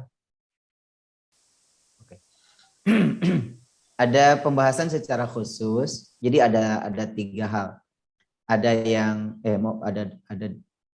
pertama, siapa yang boleh berpuasa? Siapa yang boleh tidak puasa? Siapa yang boleh tidak puasa? Dan juga jadi ada boleh tidak puasa, ada yang tidak boleh puasa. Ini ada agak sedikit harus dipahami secara utuh. Ada yang boleh puasa, ada yang boleh tidak puasa, ada yang tidak boleh puasa. Nah, ini ya yang harus dipahami oleh ibu-ibu nih, karena ini kebanyakannya biasanya mayoritas ibu-ibu. Yang boleh puasa adalah umat Islam yang balik, yang berakal dan sehat. Itu boleh berpuasa. Tapi ada yang boleh tidak puasa. Boleh tidak puasa. Satu diantaranya adalah ibu hamil dan menyusui. Boleh tidak puasa saat di bulan Ramadan. Tapi dia boleh membayar puasa setelah Ramadan selesai. Atau yang dikenal dengan qadha. Tapi bagaimana Pak? Sekarang kita hamil lemah. Nanti setelah melahirkan menyusui. Anaknya juga menurut medis lemah, nggak boleh ditinggalkan, harus nyusu gitu loh. Terus bagaimana? Maka para ulama memberikan dua pilihan. Pilihan pertama, diniatkan untuk mengqadha, tapi dia di awal membayar fidyah. Artinya apa? Fidyah ini sebagai antisipasi kalau setelah puasa di tahun ini ternyata dia nggak mampu melanjutkan untuk berpuasa pasca Ramadan. Maka sudah gugur kewajibannya. Gitu Bu. Terus siapa yang tidak boleh puasa? Itu adalah orang yang sedang haid dan sedang nifas. Laki-laki nggak ada larangan tidak boleh puasa, Pak. Laki-laki wajib puasa kecuali faman kana minkum maridun au ala safarin fa iddatun min ayyamin ukhra. Kalau dia dalam keadaan sakit, dalam keadaan perjalanan, maka boleh tidak puasa. Nah, baru masuk nih, boleh tidak puasa, tapi diganti di hari akhir selanjutnya. Demikian. Jadi memang ini banyak pertanyaan biasanya dari ibu-ibu yang hamil dan menyusui. Baik Ustadz, terima kasih. Mengingat waktunya sudah hampir mendekati jam 11, Bapak Ibu, barangkali bisa kita akhiri ya Pak Ustadz dan teman-teman semua. Dan untuk menambah keberkahan dan ridho Allah, mungkin kita tutup acara hari ini dengan pembacaan doa ya, dan mohon perkenan Ustadz untuk memimpin doa. Terima kasih. Baik, terima kasih Bapak dan Ibu. Mari kita sama-sama beristighfar, mohon ampun kepada Allah selama perjalanan hidup kita dari semenjak balik sampai sekarang. Mungkin ada dosa-dosa yang belum Allah ampunkan, atau mungkin dari pekerjaan-pekerjaan kita yang ada dosa-dosa yang pernah kita lakukan. Semoga di menjelang Ramadan ini Allah Subhanahu wa taala bersihkan dari dosa-dosa kita dengan permohonan ampun dan beristighfar kepadanya, sehingga kita memasuki bulan suci dalam keadaan suci. Ala hadiniyah wa quli amatin salih barakatil al-Fatihah. A'udzubillahi minasyaitonir rajim. Bismillahirrahmanirrahim. Alhamdulillahirabbil alamin arrahmanir rahim maliki yaumiddin. Iyyaka na'budu wa iyyaka nasta'in. Ihdinas siratal mustaqim. Siratal ladzina an'amta 'alaihim ghairil maghdubi 'alaihim waladdallin. Allahumma shalli wa sallim bil awwalin wal akhirin wa barik wa sallim wa barik ala sayyidina rasulillahi ajma'in. Amin ya Allah ya mujibas sa'ilin. Allahumma iftah lana qulubana wa futhil arifin. Ya Rabbana lakal hamdu kama yanbaghi li jalal wajhikal karim wa 'azimi sultanik. Radina billahi rabba wa bil islami dina wa bi Muhammadin nabiyya wa rasula. Ya Allah Rabbana zalamna anfusana wa illam taghfir lana wa tarhamna lanakunanna minal khasirin. Allahumma ighfir lana dhunubana wa li walidayna warhamhuma kama rabbayana shighara. Allahumma ighfir lil mu'minina wal mu'minat wal muslimina wal muslimat al ahya'i minhum wal amwat. Allahumma arinal haqqa haqqa warzuqna tiba'ah wa arinal batila batila warzuqna ijtinabah. Allahumma a'ina ala dzikrika wa syukrika wa husni ibadatik. Allahumma la tada' lana dzanban illa ghafarta wa la hamman illa farazta wa la daynan illa qadaita wa la maridan illa syafaita wa la hajatan min hawaijid dunya wal akhirah illa qadaita ya arhamar rahimin. Rabbana afriq alaina sabra wa sabbit aqdamana wansurna 'alal qaumil kafirin.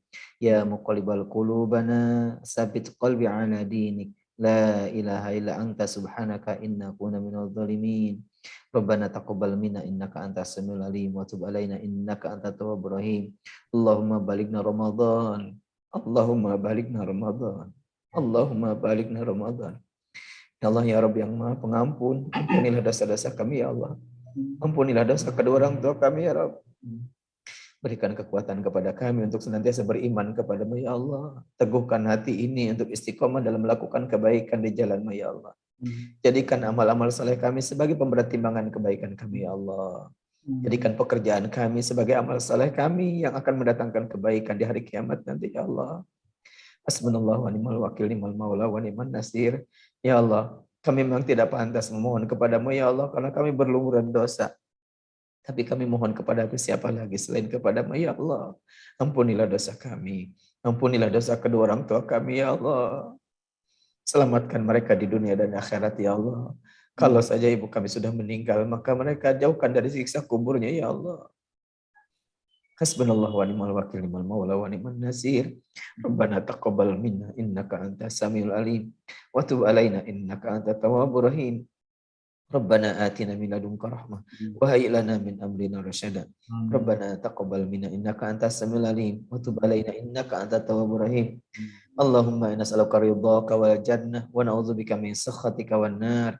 Ya Aziz ya Ghafar, Allahumma ajirna minan nar. Allahumma ajirna minan nar. Allahumma ajirna minan nar. Rabbana atina fid dunya hasanah wa fil akhirati hasanah wa qina adzabannar. Subhana rabbika rabbil izzati amma yasifun wa salamun alal mursalin walhamdulillahi rabbil alamin. Jazakallah Ustaz.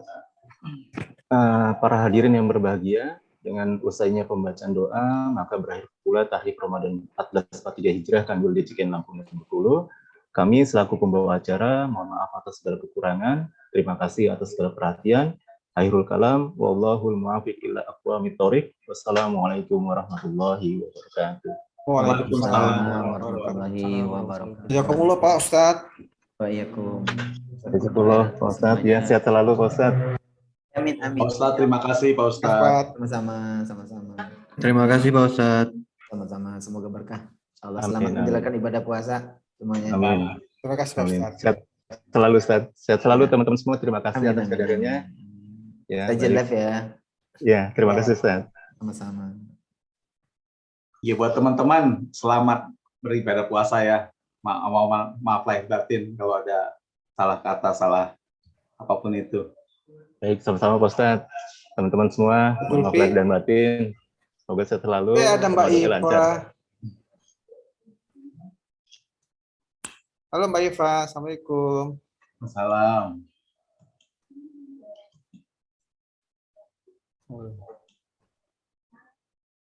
Oke, makasih teman-teman ya. Ya, terima kasih Pak Zulfi. Ya. Terima kasih teman-teman semua. Mohon izin live ya, karena Ya. jam 11 kita juga ada lanjutan Acara. kegiatan ya, di Kanwil kita ada acara. Ya, baik, terima kasih teman-teman semua. Izin live. Assalamualaikum. Waalaikumsalam. Waalaikumsalam warahmatullahi wabarakatuh.